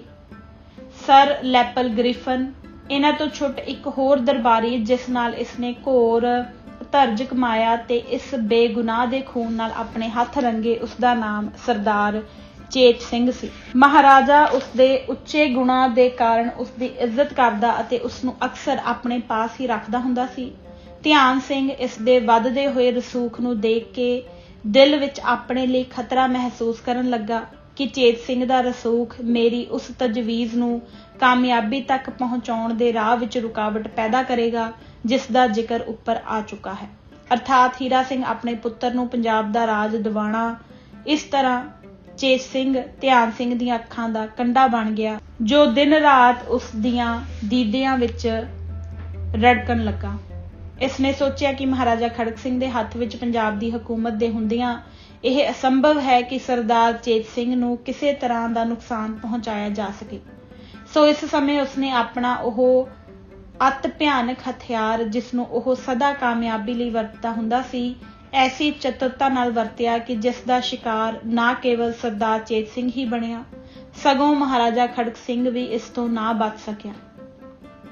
ਅਰਥਾਤ ਇਸਨੇ ਆਪਣੇ ਆਦਮੀਆਂ ਦੀ ਰਾਹੀਂ ਆਮ ਜਨਤਾ ਵਿੱਚ ਇਹ ਮਸ਼ਹੂਰ ਕਰਵਾ ਦਿੱਤਾ ਕਿ ਮਹਾਰਾਜਾ ਖੜਗ ਸਿੰਘ ਨੇ ਚੇਤ ਸਿੰਘ ਦੀ ਪ੍ਰੇਰਨਾ ਨਾਲ ਇਹ ਫੈਸਲਾ ਕਰ ਲਿਆ ਹੈ ਕਿ ਖਾਲਸਾ ਰਾਜ ਨੂੰ ਫਰੰਗੀਆਂ ਦੇ ਹਵਾਲੇ ਕੀਤਾ ਜਾਏ ਅਤੇ ਇਸ ਦੀ ਆਮਦਨੀ ਵਿੱਚੋਂ 6 ਆਨੇ ਰੁਪਏ ਵਿੱਚੋਂ ਉਹਨਾਂ ਤੋਂ ਲਿਆ ਕਰਨਗੇ। ਹੁਣ ਸਿੱਖ ਫੌਜਾਂ ਤੋੜ ਦਿੱਤੀਆਂ ਜਾਣਗੀਆਂ ਤੇ ਉਹਨਾਂ ਦੀ ਥਾਂ ਗੋਰੇ ਮੱਲਣਗੇ ਤੇ ਸਰਦਾਰ ਘਰਾਂ ਨੂੰ ਤੋੜ ਦਿੱਤੇ ਜਾਣਗੇ। ਇਹ ਗਲਤਫਹਿਮੀ ਐਸੇ ਅਚਰਜ ਤਰੀਕੇ ਨਾਲ ਫੈਲਾਈ ਗਈ ਕਿ ਘਰ ਘਰ ਤੇ ਗਲੀ ਗਲੀ ਇਹੀ ਚਰਚਾ ਹੋਣ ਲੱਗੀ। ਵਿਸਾਖਾਤ ਹੁਣ ਜਦ ਇਹ ਉੱਪਰ ਲਿਖੀ ਮਨੋਕਲਪਤ ਖਬਰ ਆਮ ਖਿੱਲਰ ਗਈ ਤਾਂ ਧਿਆਨ ਸਿੰਘ ਨੇ ਅਤ ਨੇਕ ਦਿਲ ਸ਼ਹਿਜ਼ਾਦਾ ਨੌਨਿਹਾਲ ਸਿੰਘ ਨੂੰ ਆਪਣੇ ਨਾਲ ਮਿਲਾਣਾ ਚਾਹਿਆ। ਸ਼ਹਿਜ਼ਾਦਾ ਇਹਨਾਂ ਦਿਨਾਂ ਵਿੱਚ ਉਸ ਫੌਜ ਦਾ ਕਮਾਂਡਰ ਇਨ ਚੀਫ ਸੀ ਜੋ ਅੰਗਰੇਜ਼ੀ ਫੌਜ ਨਾਲ ਮਿਲ ਕੇ ਕਾਬਲ ਨੂੰ ਫਤਿਹ ਕਰਨ ਲਈ ਅਫਗਾਨਿਸਤਾਨ ਵਿੱਚ ਭੇਜੀ ਗਈ ਸੀ ਜਿਸ ਦਾ ਜ਼ਿਕਰ ਪਿੱਛੇ ਆ ਚੁੱਕਾ ਹੈ। ਕਬਰ ਸਾਹਿਬ ਜਲਾਲਾਬਾਦ ਤੋਂ ਕੁਝ ਦਿਨਾਂ ਲਈ ਪਿਸ਼ਾਵਰ ਆਏ ਹੋਏ ਸਨ ਕਿ ਇੱਥੇ ਇਹਨਾਂ ਧਿਆਨ ਸਿੰਘ ਵੱਲੋਂ ਆਪ ਨੂੰ ਬੜੀਆਂ ਘਬਰਾਹਟ ਭਰੀਆਂ ਚਿੱਠੀਆਂ ਪਹੁੰਚੀਆਂ ਜਿਨ੍ਹਾਂ ਵਿੱਚ ਇਹ ਲਿਖਿਆ ਹੋਇਆ ਸੀ ਕਿ ਖਾਲਸਾ ਰਾਜ ਦੀ ਸਲਾਮਤੀ ਚਾਹੁੰਦੇ ਹੋ ਤਾਂ ਜਿੰਨੀ ਛੇਤੀ ਹੋ ਸਕੇ ਲਾਹੌਰ ਪਹੁੰਚ ਜਾਓ। ਨਾਲ ਹੀ ਖੁਫੀਆ ਤੌਰ ਪਰ ਆਪਣੇ ਵੱਡੇ ਭਾਈ ਗੁਲਾਬ ਸਿੰਘ ਨੂੰ ਵੱਖ ਖੱਤ ਲਿਖੇ ਕਿ ਤੁਸਾਂ ਸ਼ਹਿਜ਼ਾਦਾ ਨੌਨਿਹਾਲ ਸਿੰਘ ਨੂੰ ਨਾਲ ਲੈ ਕੇ ਤੁਰਤ ਲਾਹੌਰ ਪਹੁੰਚ ਜਾਣਾ ਤੇ ਰਸਤੇ ਵਿੱਚ ਸ਼ਹਿਜ਼ਾਦੇ ਦੇ ਆਪਣੇ ਪਿਤਾ ਵੱਲੋਂ ਐਸੇ ਕੰਨ ਭਰਨੇ ਕਿ ਲਾਹੌਰ ਪਹੁੰਚਣ ਤੱਕ ਉਹ ਮਹਾਰਾਜਾ ਖੜਗ ਸਿੰਘ ਤੇ ਚੇਤ ਸਿੰਘ ਦਾ ਜਾਨੀ ਦੁਸ਼ਮਣ ਬਣ ਜਾਏ। ਗੁਲਾਬ ਸਿੰਘ ਨੇ ਆਪਣੇ ਭਾਈ ਦੀ ਲਿਖਤ ਦੀ ਉਹ ਪਾਲਣਾ ਕੀਤੀ ਕਿ ਉਹਦੀਆਂ ਉਮੀਦਾਂ ਤੋਂ ਵੀ 10 ਗੁਣਾ ਵੱਧ ਕੇ ਸਾਬਤ ਕਰ ਦਿੱਤਾ। ਰਸਤੇ ਦੀ ਕੰਨਾਪੋਸੀ ਨੇ ਸਾਫ਼ ਦਿਲ ਕੰਵਰ ਦੇ ਮਨ ਪਰ ਉਹ ਜ਼ਹਿਰੀਲਾ ਅਸਰ ਕੀਤਾ ਕਿ ਜਦ ਉਹ ਲਾਹੌਰ ਪਹੁੰਚਿਆ ਤਾਂ ਆਪਣੇ ਅਤ ਪਿਆਰੇ ਤੇ ਨੇਕ ਦਿਲ ਪਿਤਾ ਦਾ ਪੂਰਾ ਵੈਰੀ ਬਣ ਗਿਆ। ਲਾਹੌਰ ਵਿੱਚ ਤਾਂ ਅੱਗੇ ਹੀ ਗਲਤਫਹਿਮੀਆਂ ਦਾ ਭਾਂਬੜ ਬਲ ਰਿਹਾ ਸੀ। ਜੋ ਕੋਈ ਸੁਣਦਾ ਕਿ ਮਹਾਰਾਜਾ ਖੜਗ ਸਿੰਘ ਤੇ ਚੇਤ ਸਿੰਘ ਖਾਲਸਾ ਰਾਜ ਫਿਰੰਗੀਆਂ ਦੇ ਹੱਥ ਸੌਂਪਣ ਲੱਗੇ ਹਨ ਤਾਂ ਉਸਦਾ ਦਿਲ ਉਹਨਾਂ ਲਈ ਘਿਰਣਾ ਨਾਲ ਭਰਿਆ ਜਾਂਦਾ। ਧਿਆਨ ਸਿੰਘ ਨੇ ਆਪਣੇ ਬਿਆਨ ਦੀ ਤਾਈਦਾ ਵਿੱਚ ਬਨਾਵਟੀ ਖੱਤ ਸ਼ਹਿਜ਼ਾਦਾ ਨੌਨਿਹਾਲ ਸਿੰਘ ਦੇ ਸਾਹਮਣੇ ਪੇਸ਼ ਕੀਤੇ, ਜਿਨ੍ਹਾਂ ਉੱਪਰ ਮਹਾਰਾਜਾ ਖੜਗ ਸਿੰਘ ਤੇ ਸਰਦਾਰ ਚੇਤ ਸਿੰਘ ਦੇ ਹੂਬਹੂ ਦਸਖਤ ਸਨ। ਹੁਣ ਜਦ ਧਿਆਨ ਸਿੰਘ ਨੇ ਦੇਖਿਆ ਕਿ ਸ਼ਹਿਜ਼ਾਦਾ ਨੌਨਿਹਾਲ ਸਿੰਘ ਪਰ ਸਾਡੀ ਚਾਲ ਪੂਰੀ ਤਰ੍ਹਾਂ ਚੱਲ ਗਈ ਹੈ ਤਾਂ ਇਸਨੇ ਸ਼ਹਿਜ਼ਾਦੇ ਦੇ ਸਾਹਮਣੇ ਇਹ ਵਿਚਾਰ ਪੇਸ਼ ਕੀਤੀ ਕਿ ਇਸ ਸਮੇਂ ਜੇ ਖਾਲਸਾ ਰਾਜ ਨੂੰ ਫਿਰੰਗੀਆਂ ਦੇ ਹੱਥੋਂ ਬਚਾਉਣ ਦਾ ਕੋਈ ਵੀ ਰਾਹ ਬਾਕੀ ਰਹਿੰਦਾ ਹੈ ਤਾਂ ਉਹ ਕੇਵਲ ਇਹ ਹੈ ਕਿ ਚੇਤ ਸਿੰਘ ਜੋ ਇਸ ਤਜਵੀਜ਼ ਦਾ ਬਾਨੀ ਤੇ ਮਹਾਰਾਜਾ ਦਾ ਸਲਾਹਕਾਰ ਹੈ ਉਸ ਨੂੰ ਤਾਂ ਸਿਰੋਂ ਹੀ ਮੁਕਾ ਦਿੱਤਾ ਜਾਏ। ਮਹਾਰਾਜਾ ਸਾਹਿਬ ਦੇ ਅਖਤਿਆਰਾਤ ਦੀ ਨਿਗਰਾਨੀ ਹਜ਼ੂਰ ਖੁਦ ਰੱਖਣ। ਇੱਥੇ ਹੀ ਬਸ ਨਹੀਂ, ਧਿਆਨ ਸਿੰਘ ਨੇ ਇਹ ਗੱਲ ਮਹਾਰਾਣੀ ਚੰਦ ਕੌਰ ਕੰਵਰ ਨੌਨਿਹਾਲ ਸਿੰਘ ਦੀ ਮਾਤਾ ਦੇ ਕੰਨਾਂ ਤੱਕ ਵੀ ਪਹੁੰਚਾ ਦਿੱਤੀ ਅਤੇ ਉਸਦੇ ਮਨ ਨੂੰ ਆਪਣੇ ਪਤੀ ਵੱਲੋਂ ਵਿਓਲਾ ਕਰ ਦਿੱਤਾ। ਇਸ ਧੋਖੇ ਨੂੰ ਨੌਜਵਾਨ ਸ਼ਹਿਜ਼ਾਦੇ ਤੇ ਉਸਦੀ ਮਾਤਾ ਮਹਾਰਾਣੀ ਚੰਦ ਕੌਰ ਨੇ ਸੱਚ ਸਮਝ ਕੇ ਇਸ ਤੇ ਯਕੀਨ ਕਰ ਲਿਆ। ਖਾਸ ਕਰਕੇ ਮਹਾਰਾਣੀ ਚੰਦ ਕੌਰ ਜੀ ਨੇ ਜਦ ਖਾਲਸਾ ਸਲਤਨਤ ਨੂੰ ਫਿਰੰਗੀਆਂ ਦੇ ਹੱਥ ਜਾਂਦਾ ਡਿੱਠਾ ਤਾਂ ਉਹ ਐਸੀ ਘਬਰਾਈ ਕਿ ਉਸਨੇ ਆਪਣੇ ਪਤੀ ਦੇ ਪਿਆਰੇ ਮਿੱਤਰ ਸਰਦਾਰ ਚੇਤ ਸਿੰਘ ਦੇ ਕਤਲ ਦੀ ਤਜਵੀਜ਼ ਦੀ ਵਿਰੋਧਤਾ ਕਰਨ ਦੀ ਥਾਂ ਚੁੱਪ ਵਿੱਚ ਉਤਰ ਦਿੱਤਾ, ਜਿਸ ਦਾ ਭਾਵ ਚਤਰ ਧਿਆਨ ਸਿੰਘ ਨੇ ਸਮਝ ਲਿਆ ਕਿ ਜੇ ਕਦੇ ਸ਼ਹਿਜ਼ਾਦਾ ਤੇ ਮਹਾਰਾਣੀ ਹੁਣ ਮੇਰੀ ਦਿਲੀ ਇੱਛਾ ਦੇ ਪੂਰਾ ਕਰਨ ਵਿੱਚ ਸਹਾਈ ਨਾ ਹੋਣਗੇ ਤਾਂ ਘੱਟੋ ਘੱਟ ਵਿਰੋਧਤਾ ਤਾਂ ਕਿਸੇ ਸੂਰਤ ਵਿੱਚ ਵੀ ਨਹੀਂ ਕਰਨਗੇ। ਬਸ ਉਹ ਤਾਂ ਚਾਹੁੰਦਾ ਹੀ ਇਹੋ ਕੁਝ ਸੀ। ਇਸ ਮਤਲਬ ਦੇ ਪੂਰਾ ਹੋਣ ਲਈ ਤਾਂ ਉਸਨੇ ਐਡੀਆਂ ਜਾਹਲਸ਼ਾਜ਼ੀਆਂ ਅਤੇ ਅਨੇਕ ਕਲਾਬਾਜ਼ੀਆਂ ਕੀਤੀਆਂ ਸਨ। ਹੁਣ ਸਮੇਂ ਨੂੰ ਆਪਣੇ ਹੱਕ ਵਿੱਚ ਦੇਖ ਕੇ ਝੱਟ 9 ਅਕਤੂਬਰ 1839 ਦੀ ਰਾਤ ਨੂੰ, ਜੋ ਸਿੱਖ ਇਤਿਹਾਸ ਵਿੱਚ ਕਦੇ ਨਾ ਭੁੱਲਣ ਵਾਲੀ ਭਿਆਨਕ ਰਾਤ ਮੰਨੀ ਜਾਂਦੀ ਹੈ, ਧਿਆਨ ਸਿੰਘ ਸਣੇ ਆਪਣੇ ਦੋਹਾਂ ਭਾਈਆਂ ਗੁਲਾਬ ਸਿੰਘ ਤੇ ਸੁਚੇਤ ਸਿੰਘ ਅਤੇ ਆਪਣੇ ਕੁਝ ਕੁ ਇਤਬਾਰੀ ਨੌਕਰਾਂ ਦੇ ਲਾਹੌਰ ਦੇ ਕਿਲੇ ਵਿੱਚ ਭਾਈ ਦਿਆਲੇ ਵਾਲੇ ਦਰਵਾਜ਼ੇ ਥਾਣੀ ਅੰਦਰ ਦਾਖਲ ਹੋਇਆ। ਜਦ ਕਿ ਅਜੇ ਪਹਿਰ ਰਾਤ ਬਾਕੀ ਸੀ। ਇਸ ਦਰਵਾਜ਼ੇ ਦੇ ਪਹਿਰੇਦਾਰ ਇਸਨੇ ਪਹਿਲੇ ਹੀ ਆਪਣੇ ਨਾਲ ਮਿਲਾ ਲਏ ਸਨ। ਕਿਲੇ ਅੰਦਰ ਜਾ ਕੇ ਇਹ ਸ਼ਾਹੀ ਮਹੱਲ ਦੇ ਦਰਵਾਜ਼ੇ ਪਾਸ ਪਹੁੰਚੇ ਜੋ ਬੰਦ ਸੀ, ਪਰ ਧਿਆਨ ਸਿੰਘ ਨੇ ਪਹਿਰੇਦਾਰ ਦੇ ਕੰਨ ਵਿੱਚ ਕੁਝ ਆਖਿਆ, ਜਿਸ ਪਰ ਉਸਨੇ ਚੁੱਪਚਾਪ ਦਰਵਾਜ਼ਾ ਖੋਲ੍ਹ ਦਿੱਤਾ। ਇੱਥੋਂ ਇਹ ਤਖਤਗਾਹ ਦੇ ਲਾਗੇ ਪਹੁੰਚੇ। ਇਸ ਦੇ ਨਾਲ ਵਾਲੀ ਹਵੇਲੀ, ਜਿਸ ਨੂੰ ਖਵਾਬਗਾਹ ਆਖਦੇ ਹਨ, ਇਸ ਵਿੱਚ ਮਹਾਰਾਜਾ ਖੜਗ ਸਿੰਘ ਸੌਂਦੇ ਹੁੰਦੇ ਸਨ। ਇਹ ਅਜੇ ਖਵਾਬਗਾਹ ਤੋਂ ਜਰਾ ਕੁ ਦੁਰੇਡੇ ਹੀ ਸਨ ਕਿ ਸਾਹਮਣੇ ਪਾਸੇ ਤੋਂ ਮਹਾਰਾਜਾ ਦੇ 2 ਵਫਾਦਾਰ ਅਰਦਲੀਆਂ ਨੇ ਇਹਨਾਂ ਨੂੰ ਹਥਿਆਰਬੰਦ ਦੇਖਿਆ ਤਾਂ ਉਹਨਾਂ ਨੇ ਇਹਨਾਂ ਨੂੰ ਰੋਕਿਆ ਅਤੇ ਭੱਜ ਕੇ ਕਿਲੇ ਦੇ ਪਹਿਰੇਦਾਰਾਂ ਨੂੰ ਖਬਰ ਦੇਣੀ ਚਾਹੀ, ਪਰ ਧਿਆਨ ਸਿੰਘ ਨੇ ਆਪਣੀ ਤਲਵਾਰ ਨਾਲ ਉਹਨਾਂ ਨੂੰ ਉੱਥੇ ਹੀ ਮਾਰ ਦਿੱਤਾ। ਇਹ ਹੁਣ ਜਦ ਖਵਾਬਗਾਹ ਦੇ ਲਾਗੇ ਪਹੁੰਚੇ ਤਾਂ ਕੀ ਦੇਖਦੇ ਹਨ, ਇੱਕਾ ਇੱਕ ਅੰਦਰੋਂ ਦਰਵਾਜ਼ਾ ਖੁੱਲਿਆ ਅਤੇ ਗੜਵਈ ਮਹਾਰਾਜਾ ਨੂੰ 5 ਇਸ਼ਨਾਨਾ ਕਰਵਾ ਕੇ ਬਾਹਰ ਆ ਰਿਹਾ ਸੀ। ਮਹਾਰਾਜਾ ਖੜਗ ਸਿੰਘ ਖਾਲਸੇ ਦੀ ਪੁਰਾਤਨ ਮਰਿਆਦਾ ਅਨੁਸਾਰ ਸਦਾ ਪਹਿਰ ਰਾਤ ਰਹਿੰਦੀ ਉੱਠ ਕੇ ਗੁਰਬਾਣੀ ਦਾ ਪਾਠ ਕਰਦਾ ਹੁੰਦਾ ਸੀ। ਜਦ ਗੜਵਈ ਨੇ ਇਹਨਾਂ ਨੂੰ ਮਹੱਲ ਵੱਲ ਆਉਂਦੇ ਦੇਖਿਆ ਤਾਂ ਉਹ ਭੱਜ ਕੇ ਮਹਾਰਾਜਾ ਨੂੰ ਖਬਰ ਦੇਣਾ ਚਾਹੁੰਦਾ ਸੀ ਅਤੇ ਪਹਿਲੀ ਆਵਾਜ਼ ਅਜੇ ਇਸ ਦੇ ਮੂੰਹ ਵਿੱਚ ਹੀ ਸੀ ਕਿ ਸੁਚੇਤ ਸਿੰਘ, ਜਿਸ ਦੇ ਹੱਥ ਵਿੱਚ ਇੱਕ ਛੋਟੀ ਜਿਹੀ ਅੰਗਰੇਜ਼ੀ ਬੰਦੂਕ ਸੀ, ਉਸ ਪਰ ਗੋਲੀ ਚਲਾਈ ਅਤੇ ਉਸ ਨੂੰ ਉੱਥੇ ਹੀ ਢੇਰੀ ਕਰ ਦਿੱਤਾ। ਬੰਦੂਕ ਦੇ ਚੱਲਣ ਦੀ ਆਵਾਜ਼ ਸੁਣ ਕੇ ਗੁਲਾਬ ਸਿੰਘ ਬੜਾ ਘਬਰਾਇਆ ਤੇ ਆਪਣੇ ਭਾਈ ਨੂੰ ਨਾਰਾਜ਼ ਹੋ ਕੇ ਕਹਿਣ ਲੱਗਾ ਕਿ ਲੋੜ ਪਏ ਤਾਂ ਤਲਵਾਰ ਤੋਂ ਕੰਮ ਲਵੋ, ਬੰਦੂਕ ਨਹੀਂ ਚਲਾਣੀ ਚਾਹੀਦੀ, ਇਸ ਨਾਲ ਰੌਲਾ ਪੈਣ ਦਾ ਡਰ ਹੈ। ਹੁਣ ਇਹ ਬੜੀ ਤੇਜ਼ੀ ਨਾਲ ਮਹਾਰਾਜਾ ਦੇ ਕਮਰੇ ਵਿੱਚ ਜਾ ਵੜੇ। ਅੱਗੇ ਕੀ ਦੇਖਦੇ ਹਨ ਕਿ ਮਹਾਰਾਜਾ ਪਲੰਘ ਤੇ ਬੈਠਾ ਪਾਠ ਕਰ ਰਿਹਾ ਸੀ ਅਤੇ ਨਾਲ ਵਾਲਾ ਪਲੰਘ ਜਿਸ ਤੇ ਚੇਤ ਸਿੰਘ ਸੌਂਦਾ ਹੁੰਦਾ ਸੀ ਖਾਲੀ ਪਿਆ ਸੀ। ਧਿਆਨ ਸਿੰਘ ਆਦਿ ਦਾ ਇਸ ਤਰ੍ਹਾਂ ਇੱਕਾ-ਇੱਕ ਬਿਨਾਂ ਮਹਾਰਾਜਾ ਦੀ ਆਗਿਆ ਦੇ ਅੰਦਰ ਢਹਿ ਵੜਨਾ ਦੇਖ ਕੇ ਮਹਾਰਾਜਾ ਸਾਹਿਬ ਬੜਾ ਹੀ ਜੋਸ਼ ਵਿੱਚ ਆਇਆ ਅਤੇ ਝੱਟ ਆਪਣੀ ਸ਼ਮਸ਼ੇਰ ਨੂੰ ਜੋ ਸਿਰਹਾਣੇ ਪਈ ਸੀ ਧੂ ਕੇ ਖਿੱਚਣ ਹੀ ਲੱਗਾ ਸੀ ਕਿ ਉੱਪਰੋਂ ਬੜੀ ਤੇਜ਼ੀ ਨਾਲ ਭੱਜ ਕੇ ਰਾਓ ਕੇਸਰੀ ਸਿੰਘ ਤੇ ਲਾਲ ਸਿੰਘ ਡੋਗਰਿਆਂ ਨੇ ਮਹਾਰਾਜਾ ਨੂੰ ਫੜ ਲਿਆ। ਫਿਰ ਧਿਆਨ ਸਿੰਘ ਨੇ ਅੱਗੇ ਹੋ ਕੇ ਮਹਾਰਾਜਾ ਤੋਂ ਪੁੱਛਿਆ ਕਿ ਚੇਤ ਸਿੰਘ ਕਿੱਥੇ ਹੈ। ਮਹਾਰਾਜਾ ਨੇ ਇਸ ਦਾ ਕੁਝ ਜਵਾਬ ਨਾ ਦਿੱਤਾ। ਛੇਕੜ ਵਾਰੀ-ਵਾਰੀ ਪੁੱਛਣ ਪਰ ਉਸ ਆਖਿਆ ਕਿ ਜਦ ਬੰਦੂਕ ਦੇ ਚੱਲਣ ਦੀ ਆਵਾਜ਼ ਆਈ ਸੀ ਤਾਂ ਉਹ ਪਤਾ ਕਰਨ ਲਈ ਬਾਹਰ ਨਿਕਲਿਆ ਸੀ, ਹੋਰ ਮੈਨੂੰ ਕੁਝ ਪਤਾ ਨਹੀਂ। ਮਸਾਲਾਂ ਦੀ ਰੌਸ਼ਨੀ ਨਾਲ ਚੇਤ ਸਿੰਘ ਦੀ ਭਾਲ ਸ਼ੁਰੂ ਕੀਤੀ ਗਈ। ਖੁਆਬਗਾਹ ਦੇ ਨਾਲ ਵਾਲਾ ਕਮਰਾ ਜੋ ਬੜਾ ਹੀ ਲੰਮਾ ਤਹਿਖਾਨੇ ਦੀ ਸ਼ਕਲ ਦਾ ਬਣਿਆ ਹੋਇਆ ਸੀ, ਉਸ ਵਿੱਚ ਬੜੀ ਖੋਜ ਕੀਤੀ ਗਈ ਪਰ ਕੁਝ ਪਤਾ ਨਾ ਮਿਲਿਆ। ਇਹ ਅੱਕ ਕੇ ਬਾਹਰ ਨਿਕਲਣ ਹੀ ਲੱਗੇ ਸਨ ਕਿ ਗੁਲਾਬ ਸਿੰਘ ਦੇ ਇੱਕ ਪਹਾੜੀ ਨੌਕਰ ਨੇ ਤਹਿਖਾਨੇ ਦੀ ਗੱਠ ਵਿੱਚ ਕੁਝ ਲਿਸ਼ਕਾਰਾ ਜਿਹਾ ਦੇਖਿਆ। ਇਸ ਨੇ ਗੁਲਾਬ ਸਿੰਘ ਦਾ ਧਿਆਨ ਉੱਧਰ ਦਬਾਇਆ। ਹੁਣ ਕੁਝ ਕਦਮ ਅੱਗੇ ਜਾਣ ਤੋਂ ਮਾਲੂਮ ਹੋਇਆ ਕਿ ਚੇਤ ਸਿੰਘ ਨੰਗੀ ਤਲਵਾਰ ਹੱਥ ਵਿੱਚ ਲਈ ਖੜਾ ਹੈ। ਇਸ ਦੇ ਵਾਰ ਕਰਨ ਤੋਂ ਪਹਿਲਾਂ ਹੀ ਇਸ ਨੂੰ ਫੜ ਲਿਆ ਗਿਆ ਅਤੇ ਘਸੀਟ ਕੇ ਮਹਾਰਾਜਾ ਖੜਕ ਸਿੰਘ ਦੇ ਸਾਹਮਣੇ ਦਰਵਾਜ਼ੇ ਵੱਲ ਲਿਆਂਦਾ ਗਿਆ ਅਤੇ ਮਹਾਰਾਜੇ ਦੇ ਐਨ ਸਾਹਮਣੇ ਧਿਆਨ ਸਿੰਘ ਨੇ ਬੜੀ ਬੇਤਰਸੀ ਨਾਲ 2 ਵਾਰ ਆਪਣਾ ਲੰਮਾ ਛੁਰਾ ਉਸਦੇ ਪੇਟ ਵਿੱਚ ਮਾਰ ਕੇ ਉਸਨੂੰ ਕਤਲ ਕਰ ਦਿੱਤਾ। ਇਸ ਦੇ ਬਾਅਦ ਇਸ ਦੀ ਬੋਟੀ ਵੱਖ ਕੀਤੀ ਗਈ। ਫਿਰ ਕਿਲੇ ਵਿੱਚ ਇੱਕ ਲਵੰਜੇ ਟੋਆ ਪਟਵਾ ਕੇ ਇਸ ਦੀ ਲੋਥ ਉਸ ਵਿੱਚ ਦਬਵਾ ਦਿੱਤੀ। ਇੱਥੇ ਹੀ ਬਸ ਨਹੀਂ, ਸਗੋਂ ਇਸ ਦੇ ਘਰਾਣੇ ਦੇ ਆਦਮੀਆਂ ਨੂੰ ਚੁਣ ਕੇ ਧਿਆਨ ਸਿੰਘ ਨੇ ਤਬਾਹ ਕਰਵਾ ਦਿੱਤਾ।